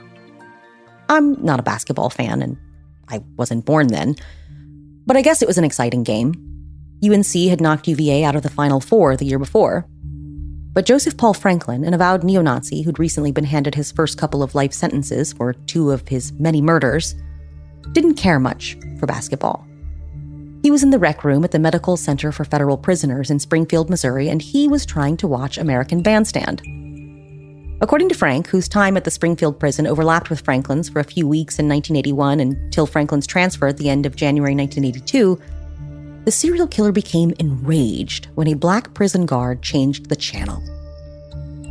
Later that year, Joseph Paul Franklin was back in court. He'd spent years traveling the country, robbing banks and murdering young black men and interracial couples, so it would take years to sort out what to do with him. This time, he was on trial for the unsuccessful assassination attempt on civil rights activist Vernon Jordan. On May 29, 1980, the Fort Wayne, Indiana chapter of the National Urban League was hosting a banquet in honor of a visit from National Urban League president Vernon Jordan. When a volunteer dropped him off at his hotel later that evening, a single bullet from a .30-06 rifle tore through his back. He survived, but it's hard to build a case against a drifter sniper. Nobody saw him. The investigators had some handwriting analysis on a motel registration card, testimony from a grocery store clerk who identified Franklin as a man he'd had a strange conversation with, and a general idea that the crime fit Franklin's pattern, but it was a bit thin. And then came Frank. Oh, Frank loves to talk. He loves to be helpful.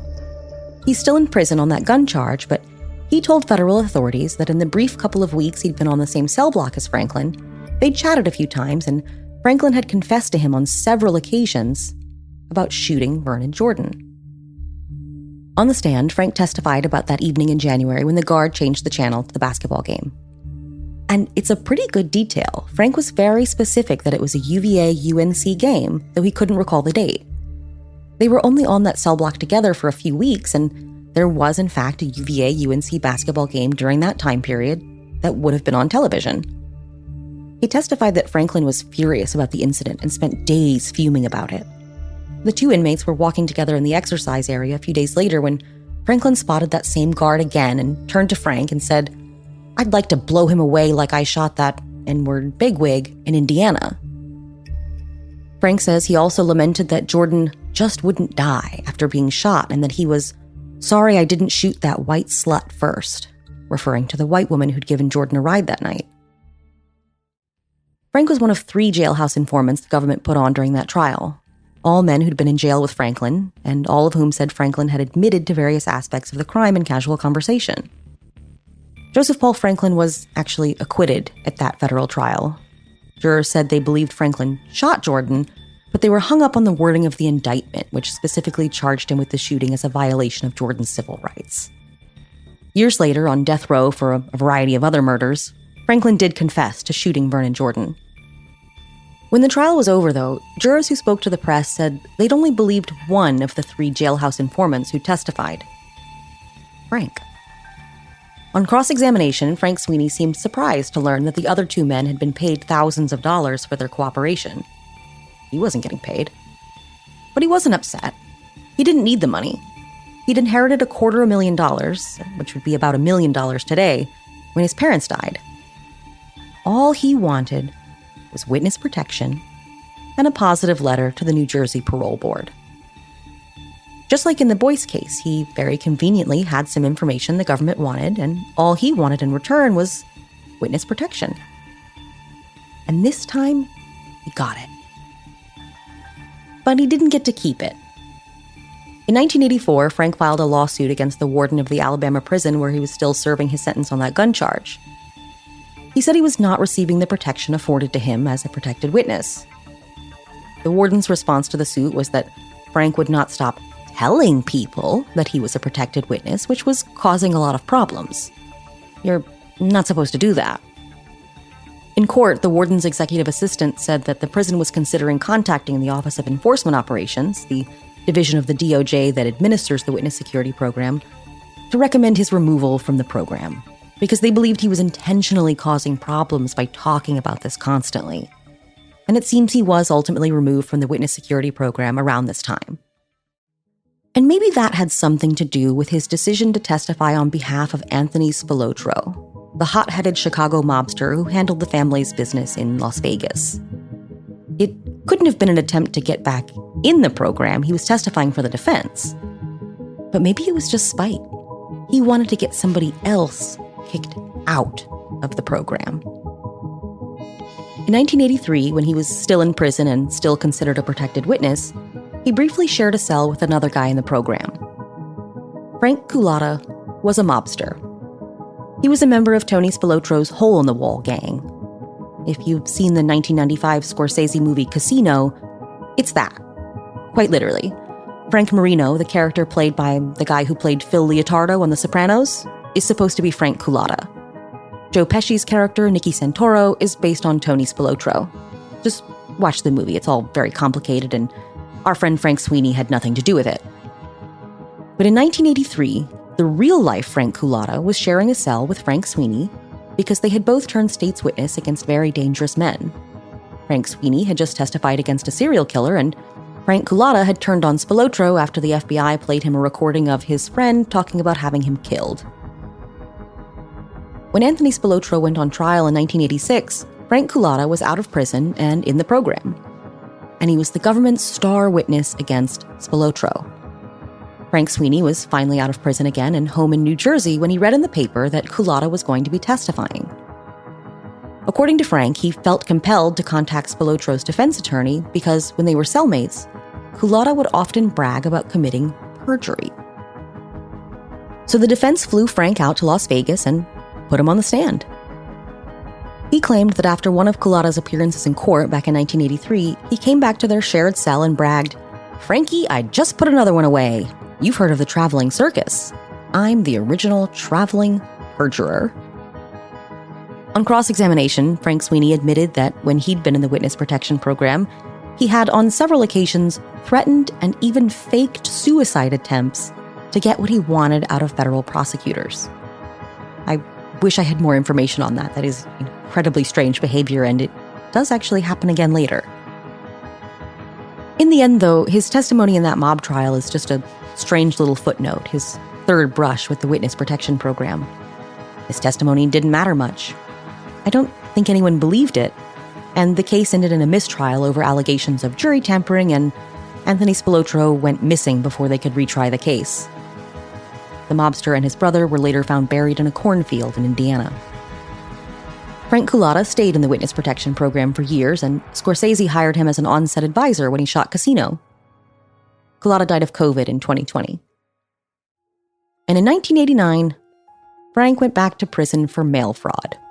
Again.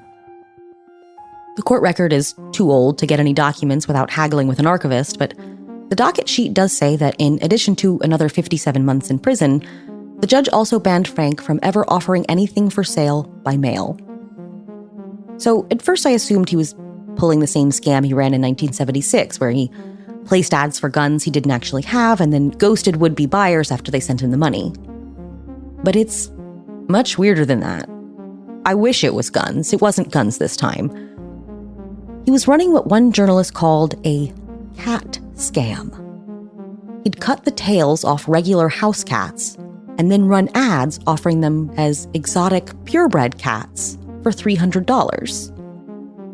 If he really was as independently wealthy off his inheritance as he claimed, did he really need $300 for a mutilated cat? Maybe he was just addicted to mail fraud. As for the cats, one of the earliest mentions I could find of Frank in the newspaper archives was a 1958 article about the embalmed cat he got for his 15th birthday. He was looking forward to dissecting it and adding it to his collection of oddities that already included a cat skeleton. So I hope all his fraudulent cats found happy homes even if their buyers were unhappy about losing $300. But it's in an appeals court decision related to a parole violation in this second mail fraud case where we find the details of a campaign of terror against his neighbors that foreshadows the events at the end of this long, strange tale. He was paroled in 1992 after serving about half of this sentence, and he was on probation for 3 years. Just days before that 3-year period ran out, he was charged with a probation violation. He'd been convicted in New Jersey of sending obscene materials through the mail to a minor. I know, this show is starting to feel like a tour of America's weirdest sex crime guys, but to be honest, I don't think there was anything sexual in his motivation for sending porno mags to a 9-year-old. I know that doesn't sound possible. Bear with me. But after he got out of prison, he's living in an apartment back in his hometown of Tenafly, New Jersey.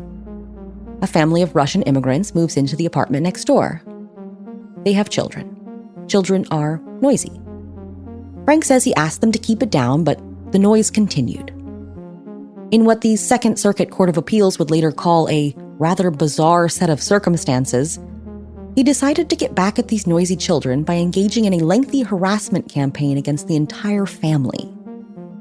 At least twice, he shut off their electricity. On multiple occasions, he filled the lock on their front door with staples, making it impossible to open. He had the family's mail forwarded to Des Moines, Iowa. The father of these noisy children was a doctor.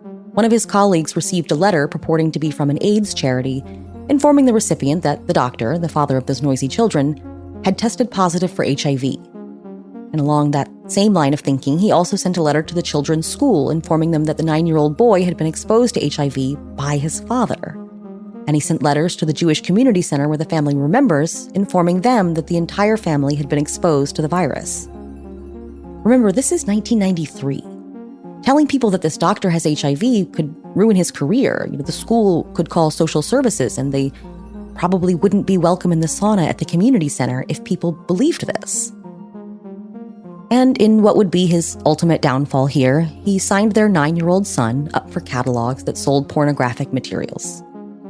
It seems like he believed that the child's father would get the mail, which apparently wasn't going to Iowa anymore, see the catalog, believe his son had signed up for it, and would punish the boy. And if the boy was grounded, he wouldn't be so noisy. But it backfired, and Frank was discovered as the culprit. Police searched his apartment and found the typewriter he'd used to write all the letters, and he quickly confessed. He got 4 months in jail in New Jersey for sending obscene materials to a child, but the parole violation landed him back in federal prison for another year. And maybe this trip back to prison gave him a chance to test out his own advice.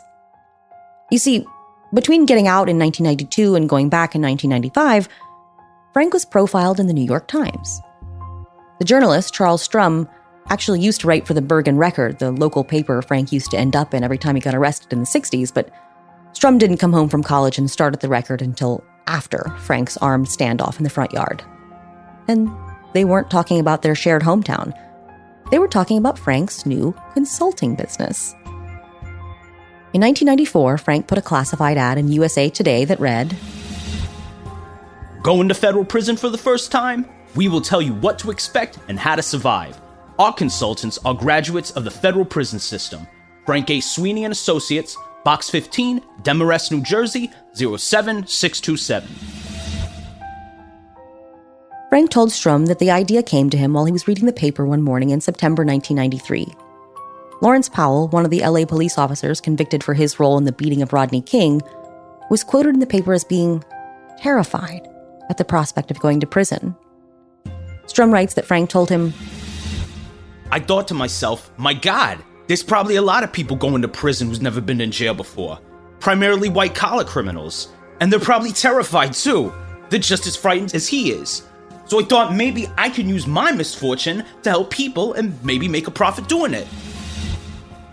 The article says Frank claims to have 27 clients after just a few months of running his new consulting business. Though the author also prints without question Frank's claim that he left high school in the 11th grade because he was bored with it. not because he was in a youth correctional facility for bank robbery. In the article, Strum writes out all of Frank's crimes and convictions, but that 1962 bank robbery is missing. But again, they didn't have the internet then. Of his criminal record, Frank told the reporter, "I remember it was Nietzsche who wrote, 'The crime is not in the act, but in the stupidity of being caught.' I was caught. And stupid. And he'd get caught a few more times in the coming years, but he stays humble. That Nietzsche quote is still his favorite to this day, according to his Facebook profile. He had to take a break from his new consulting career when he went away for a year in 1995, but he picked right back up when he got out. A 1997 Newsweek article about his business claims he was up to 87 clients now, with white-collar criminals paying Frank $1,000 for assistance in getting favorable placement. So not only did Frank promise that he could advise you about the differences in food, facilities, and culture at different federal prisons, he claimed he had connections and could influence your placement. A Bureau of Prisons spokesman denied Frank had any ability to arrange transfers or promise placements at specific facilities, but at least one client told the reporter that prison officials had denied his request for a transfer during a 5-year sentence for embezzlement. But after he wrote Frank and included a check for $1,000, his transfer came through. Now, promising these transfers seems like it would put Frank back in mail fraud territory. But if he had stopped short of fraud, this isn't actually a terrible way for a guy like Frank to make a living. He really had been in a significant number of our nation's federal prisons. He'd been in facilities all over the country, spanning decades. He's in a great position to offer advice about how to get through your sentence as smoothly as possible. So if he'd stuck to lifestyle advice for the incarcerated, I might say that this could have been a success story for Frank. There was another article about his consulting business in 1998, but then he kind of disappears. I'm not sure what he was up to. He pops up briefly in a couple of articles in 2000 and 2001. An old prison friend of his called him from a jail in Reno to ask for help exposing an alleged smuggling ring run by one of the guards out there in Nevada. David Wayne is described as one of the most dangerous inmates in the state prison system after a variety of escape attempts and prison riots involving Wayne holding hostages. And in 2000, he wanted Frank's help leveraging this information about a corrupt guard to get a better placement. So, friend or client, hard to say, but the guard did end up charged with smuggling a handcuff key to an inmate, and Frank spent about a year advocating for Wayne's transfer. Considering he had once held 2 prison nurses hostage for 12 hours by rigging up a Rube Goldberg-style contraption that would stab the women's eyes out with scalpels if anyone opened the door, and had successfully escaped at least once, a low-security placement for David Wayne was out of the question. But then, quiet. Frank moved out to Idaho and stayed out of the paper. He's not a very good driver, so I know he moved to Ada County, Idaho around 2001 because that's when he started getting a lot of traffic tickets there. In 2008, he was charged with battery and convicted, but he only served 5 days in jail and successfully completed his court-ordered anger management class. The docket indicates the victim, a woman who appears to be a nursing assistant in the Boise area, got a restraining order. But the Frank Sweeney who tried to rob a bank and fought in the Bush War and had a mob boss fly him to Vegas and bragged about being able to influence prison officials, that Frank seems to be gone. He's just an old man living in Boise. Until 2015.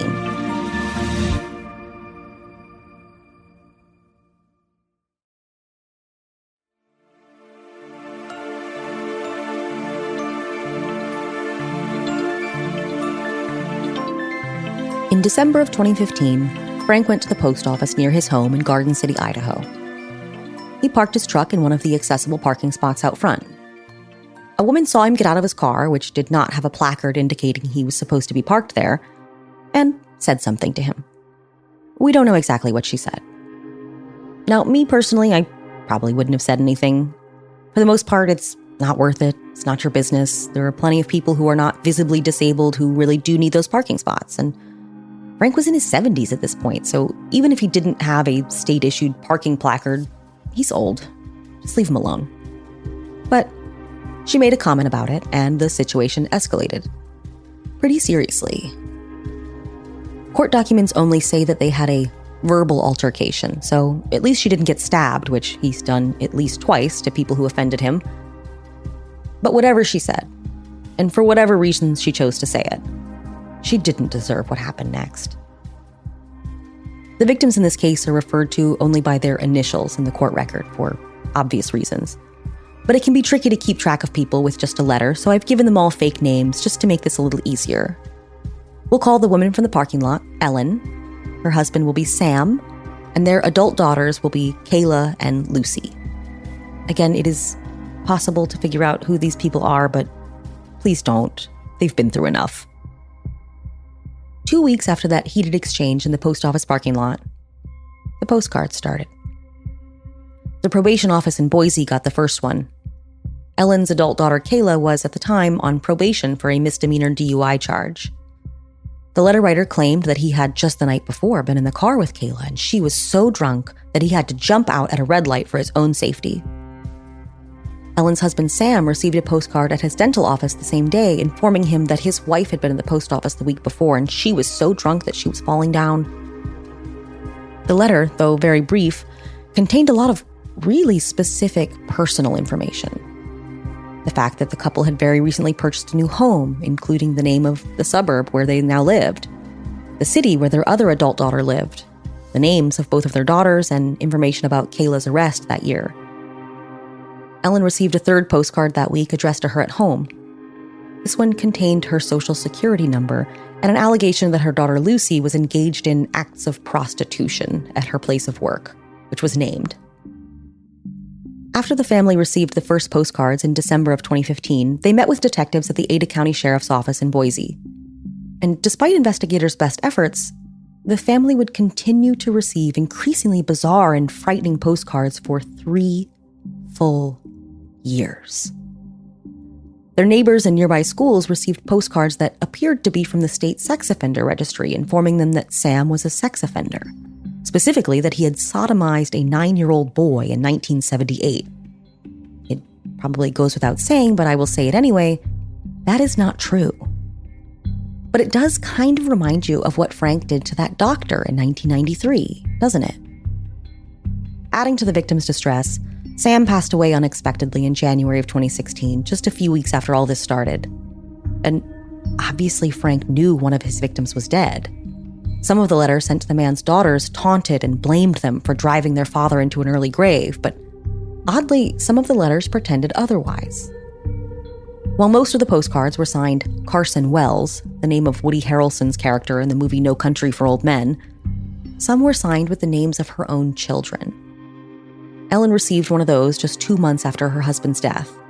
Purporting to be from her daughter Lucy, who lived out of state, it said, "Dear Mommy, my blood test just came back, and yes, I am HIV positive.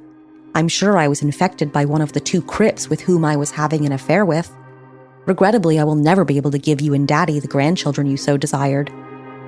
But we know now that Daddy is a pedophile. He may have harmed the grandkids. Has he been released from jail?" And again, this is a woman who just lost her husband. She knows this postcard isn't from her adult daughter. Even if she hadn't already gotten a dozen other bizarre postcards, she would know that. No one's writing their mother a postcard on a typewriter. It's not 1932. And again, the recently deceased man was not a pedophile, nor was he in jail. He had just been buried by his family. Ellen and both of her daughters continued getting postcards, even after Ellen moved. And Frank was also sending the postcards to other people, pretending to be members of the family. The Idaho Black History Museum received one signed with Ellen's name, address, and phone number that was so laden with racial slurs that you can barely tell what it's supposed to be trying to say. Lucy's boss received one advising him that his employee was having rectal intercourse with black men, although Frank described that in more vivid terms. Now, for as strange as this man's life has been, you'd be forgiven if you forgot where we started. Frank is a Nazi. He was a member of the American Nazi Party, and he fought as a Rhodesian mercenary.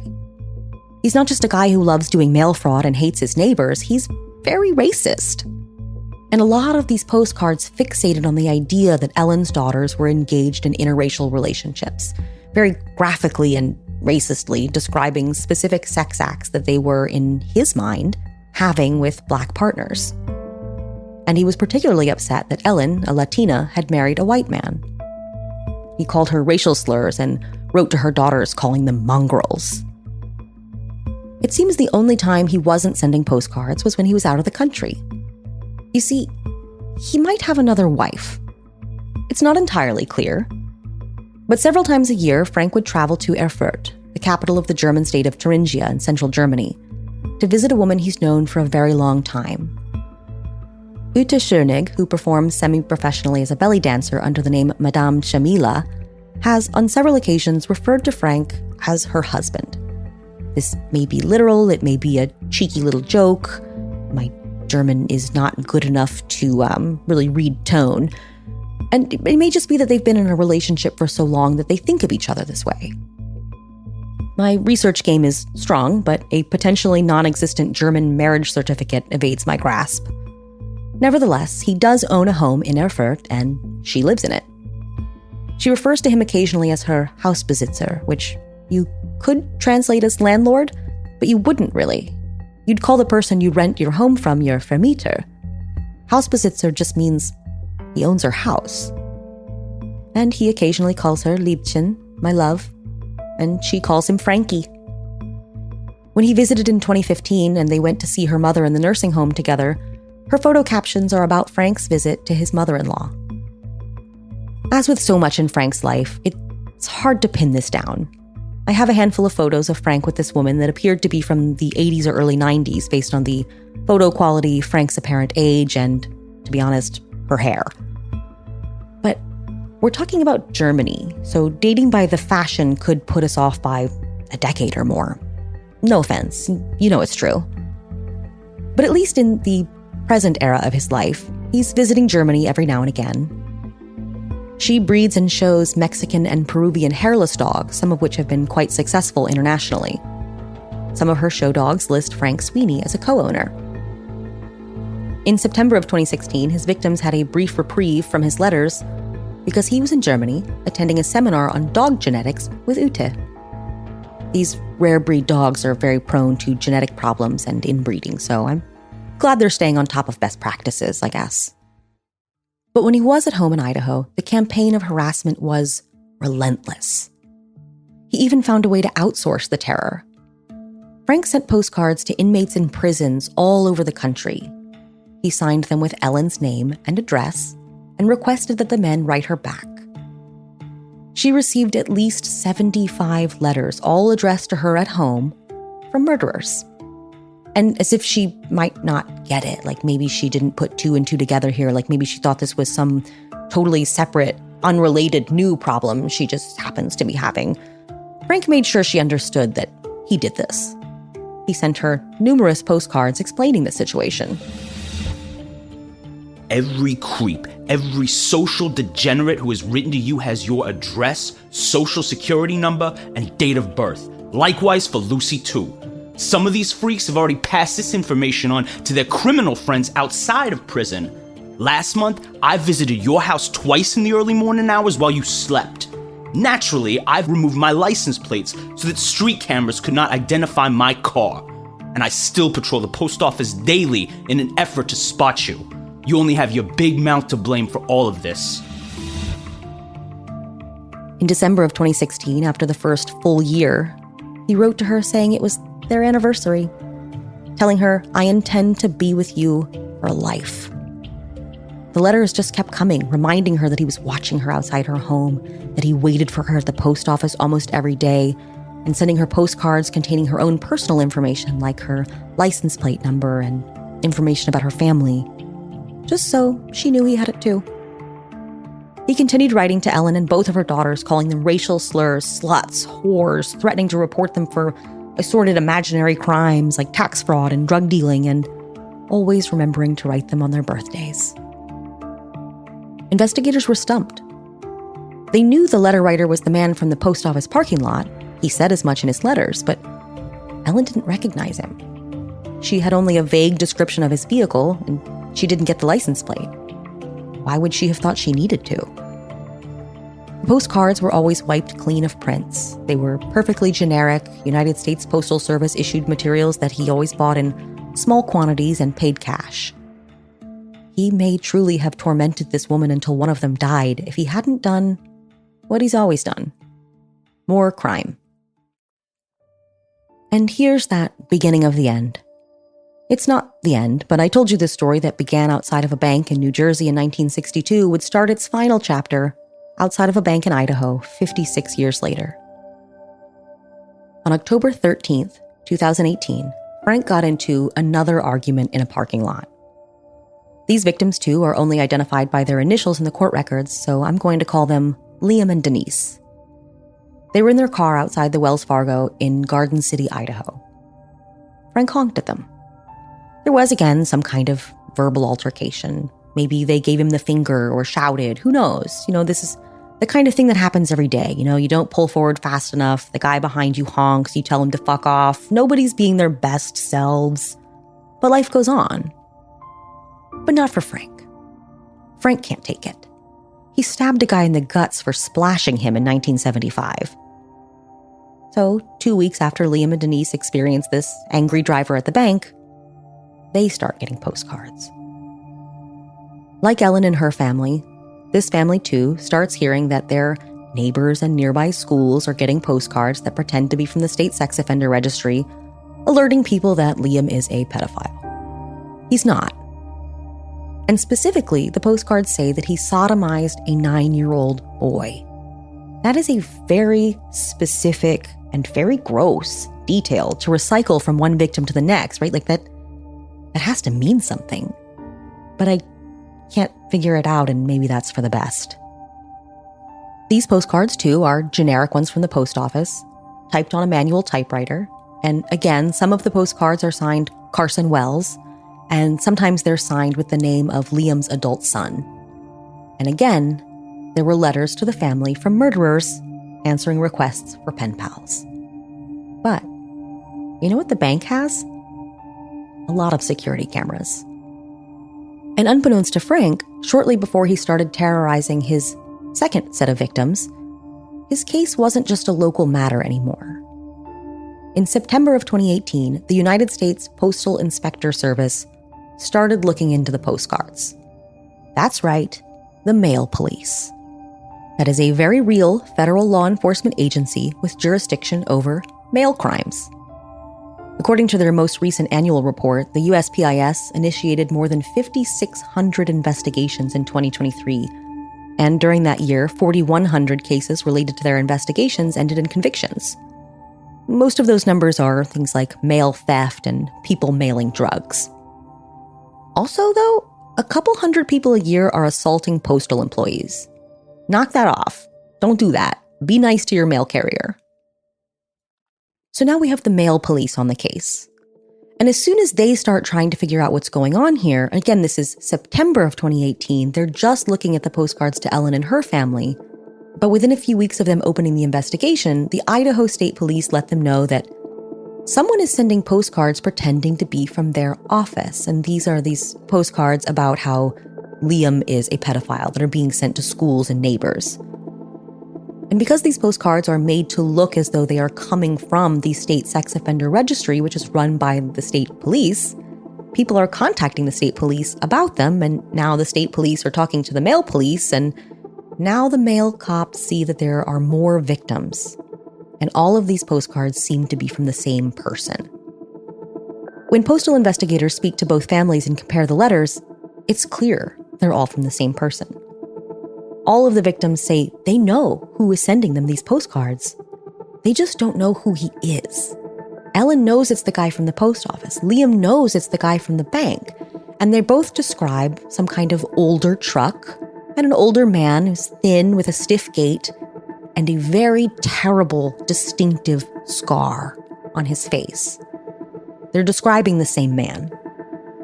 And surely a bank teller or a postal service clerk would recognize a description like that.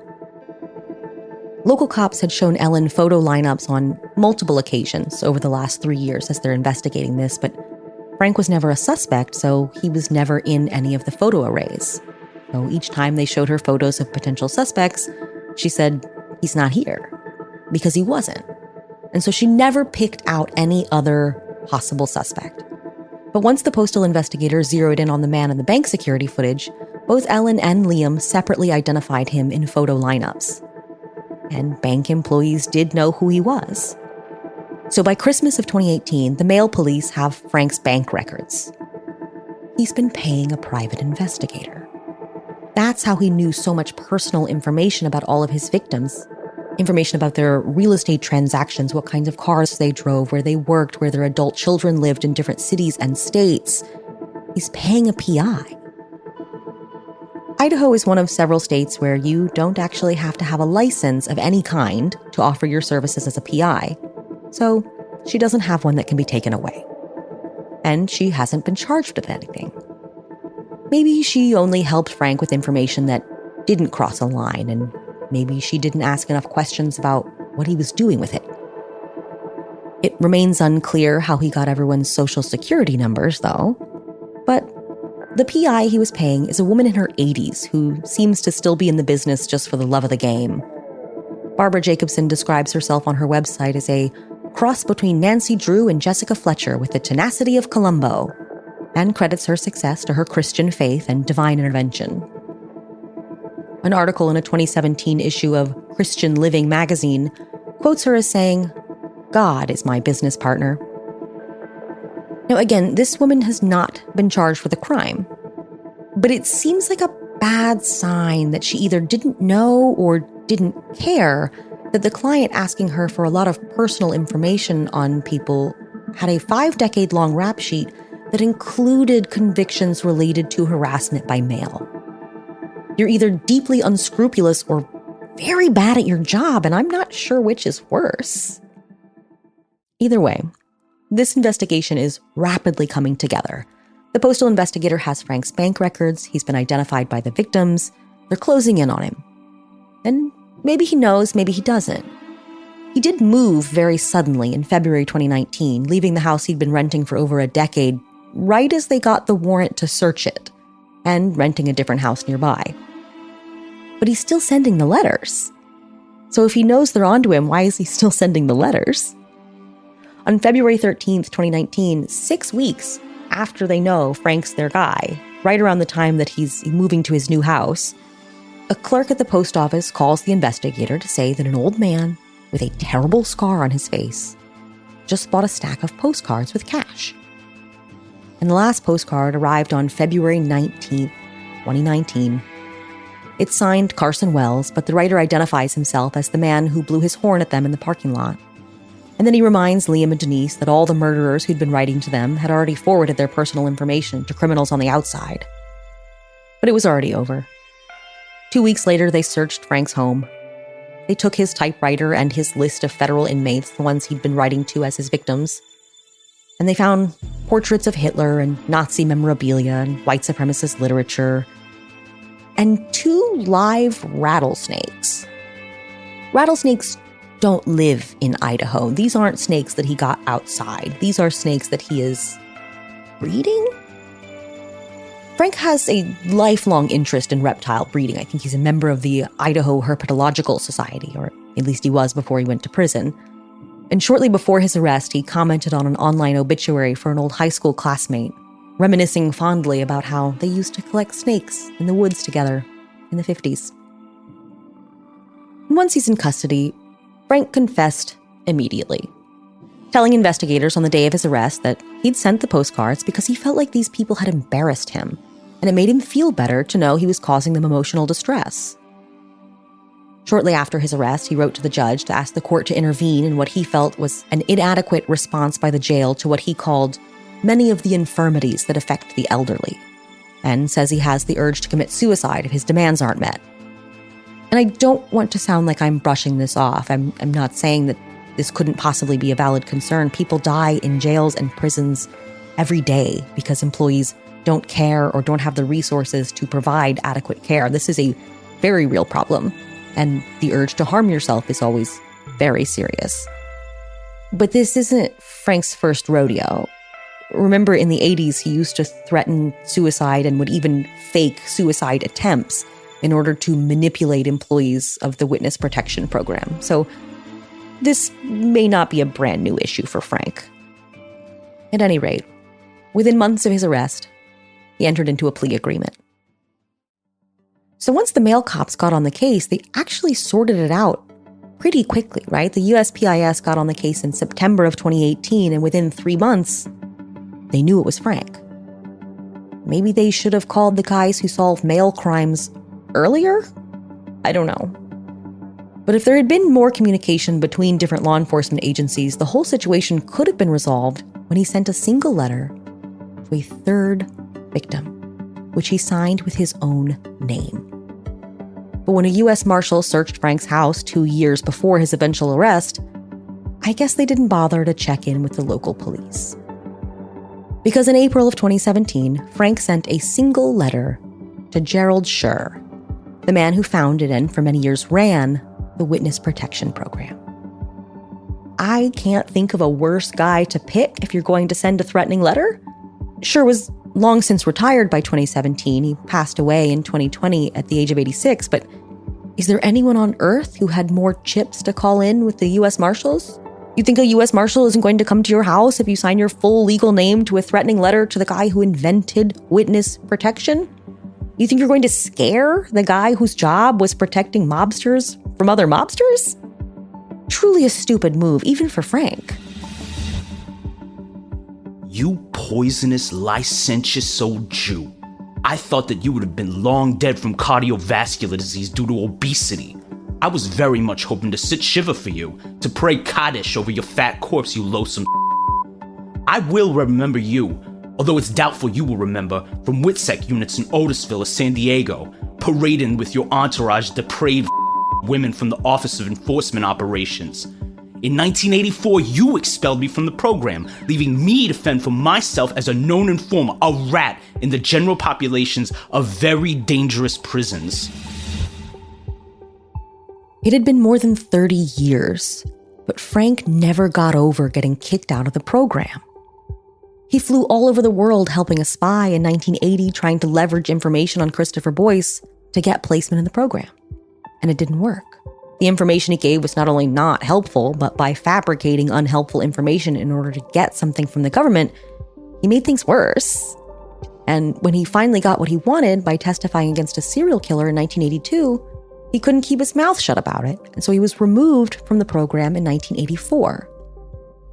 In his letter to Schur, he claims that as a result of losing his protected status in 84, he was attacked by another inmate the following year.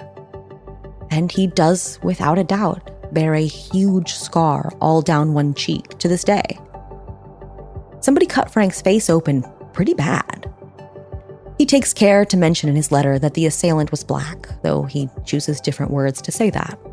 And who knows why Frank got cut? I'm not making light of the violence that happens inside jails and prisons, but you'd have to do some real mental gymnastics here to come up with a satisfying explanation for why a black man would cut Frank up in retaliation for Frank's testimony against a Nazi serial killer who traveled the country shooting black men.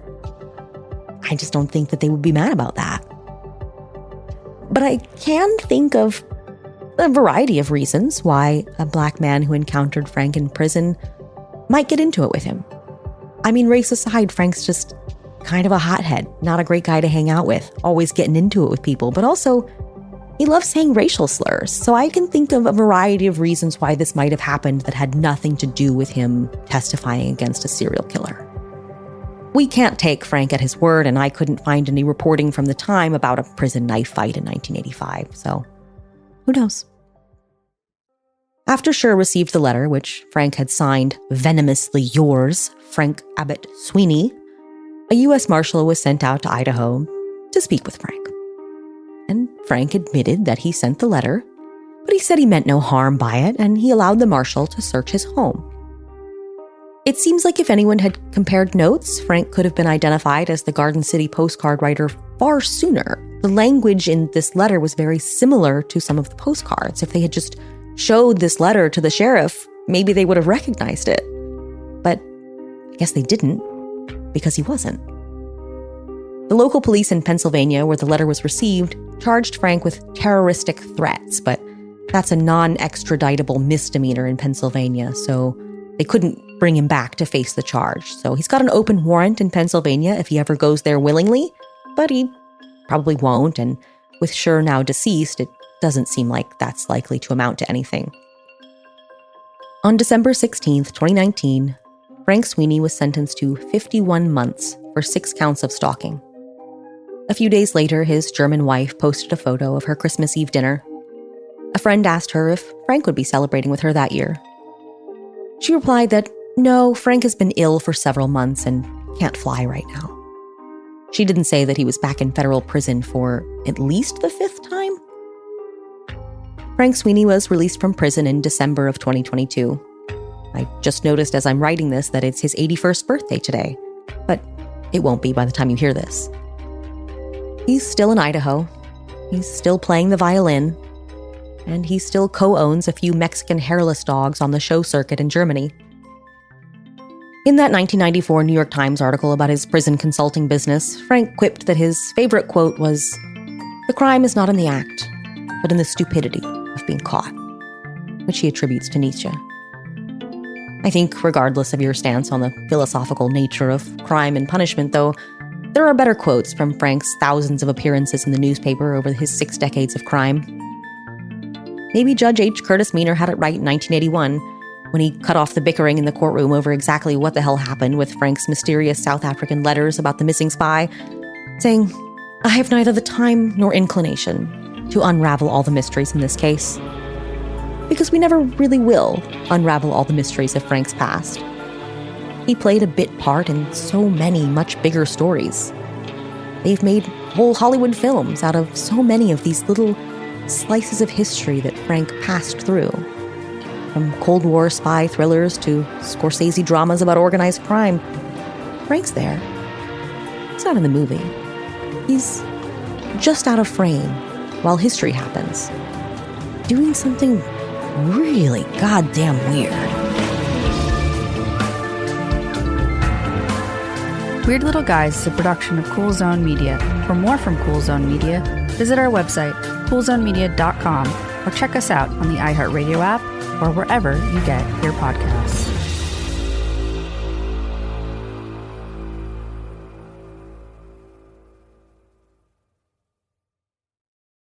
Hey everyone, it's Emily Simpson and Shane Simpson from the Legally Brunette podcast. Each week, we're bringing you true crime through a legal lens. Whether you want all the facts on the disappearance of Nancy Guthrie, or you still need to wrap your head around the Diddy verdict, we're breaking it all down step by step. And we're not just lawyers, we're also husband and wife. It makes for some pretty entertaining episodes. Listen to Legally Brunette on the iHeartRadio app, Apple Podcasts, or wherever you get your podcasts. Almost 30 years together, 4 kids, and some of reality TV's most unforgettable moments. We're taking you behind the scenes in our podcast, Between Us, with me, Heather Dubrow. And me, Terry Dubrow. The unfiltered, behind-closed-doors conversations you wish you could eavesdrop on. And plenty of, did they just say that moments? But I mean, what's the latest rumor? I'm gay, right? First of all, if I were gay, I would be gay. Open your free iHeartRadio app, search Between Us, and listen now. When segregation was a law, one mysterious black club owner, Charlie Fitzgerald, had his own rules. Segregation in the day, integration at night. It was like stepping in another world. Was he a businessman, a criminal, a hero? Charlie was an example of power. They had to crush him. Charlie's Place, from Atlas Obscura and Visit Myrtle Beach. Listen to Charlie's Place on the iHeartRadio app, Apple Podcasts, or wherever you get your podcasts. On June 11th, 1998, a deputy from the Los Angeles County Sheriff's Department went missing. Hey, if they'll kill a cop and bury him, what are they going to do to me? What really happened to the missing deputy? Valley of Shadows, a new series from Pushkin Industries about crime and corruption in California's high desert. Listen to Valley of Shadows on the iHeartRadio app, Apple Podcasts, or wherever you get your podcasts. When you feel uncomfortable, what do you put on? Biggie. You put on Biggie when you feel uncomfortable? Because I want to get confident. This is DJ Hester Prynne's Music is Therapy, a new podcast from me, a DJ and licensed therapist. 12 months, 12 areas of your life. Money, love, career, confidence. This isn't just a podcast. It's unconventional therapy for your entire year. Listen to DJ Hester Prynne's Music is Therapy on the iHeartRadio app, Apple Podcasts, or wherever you get your podcasts. This is an iHeart podcast. Guaranteed Human.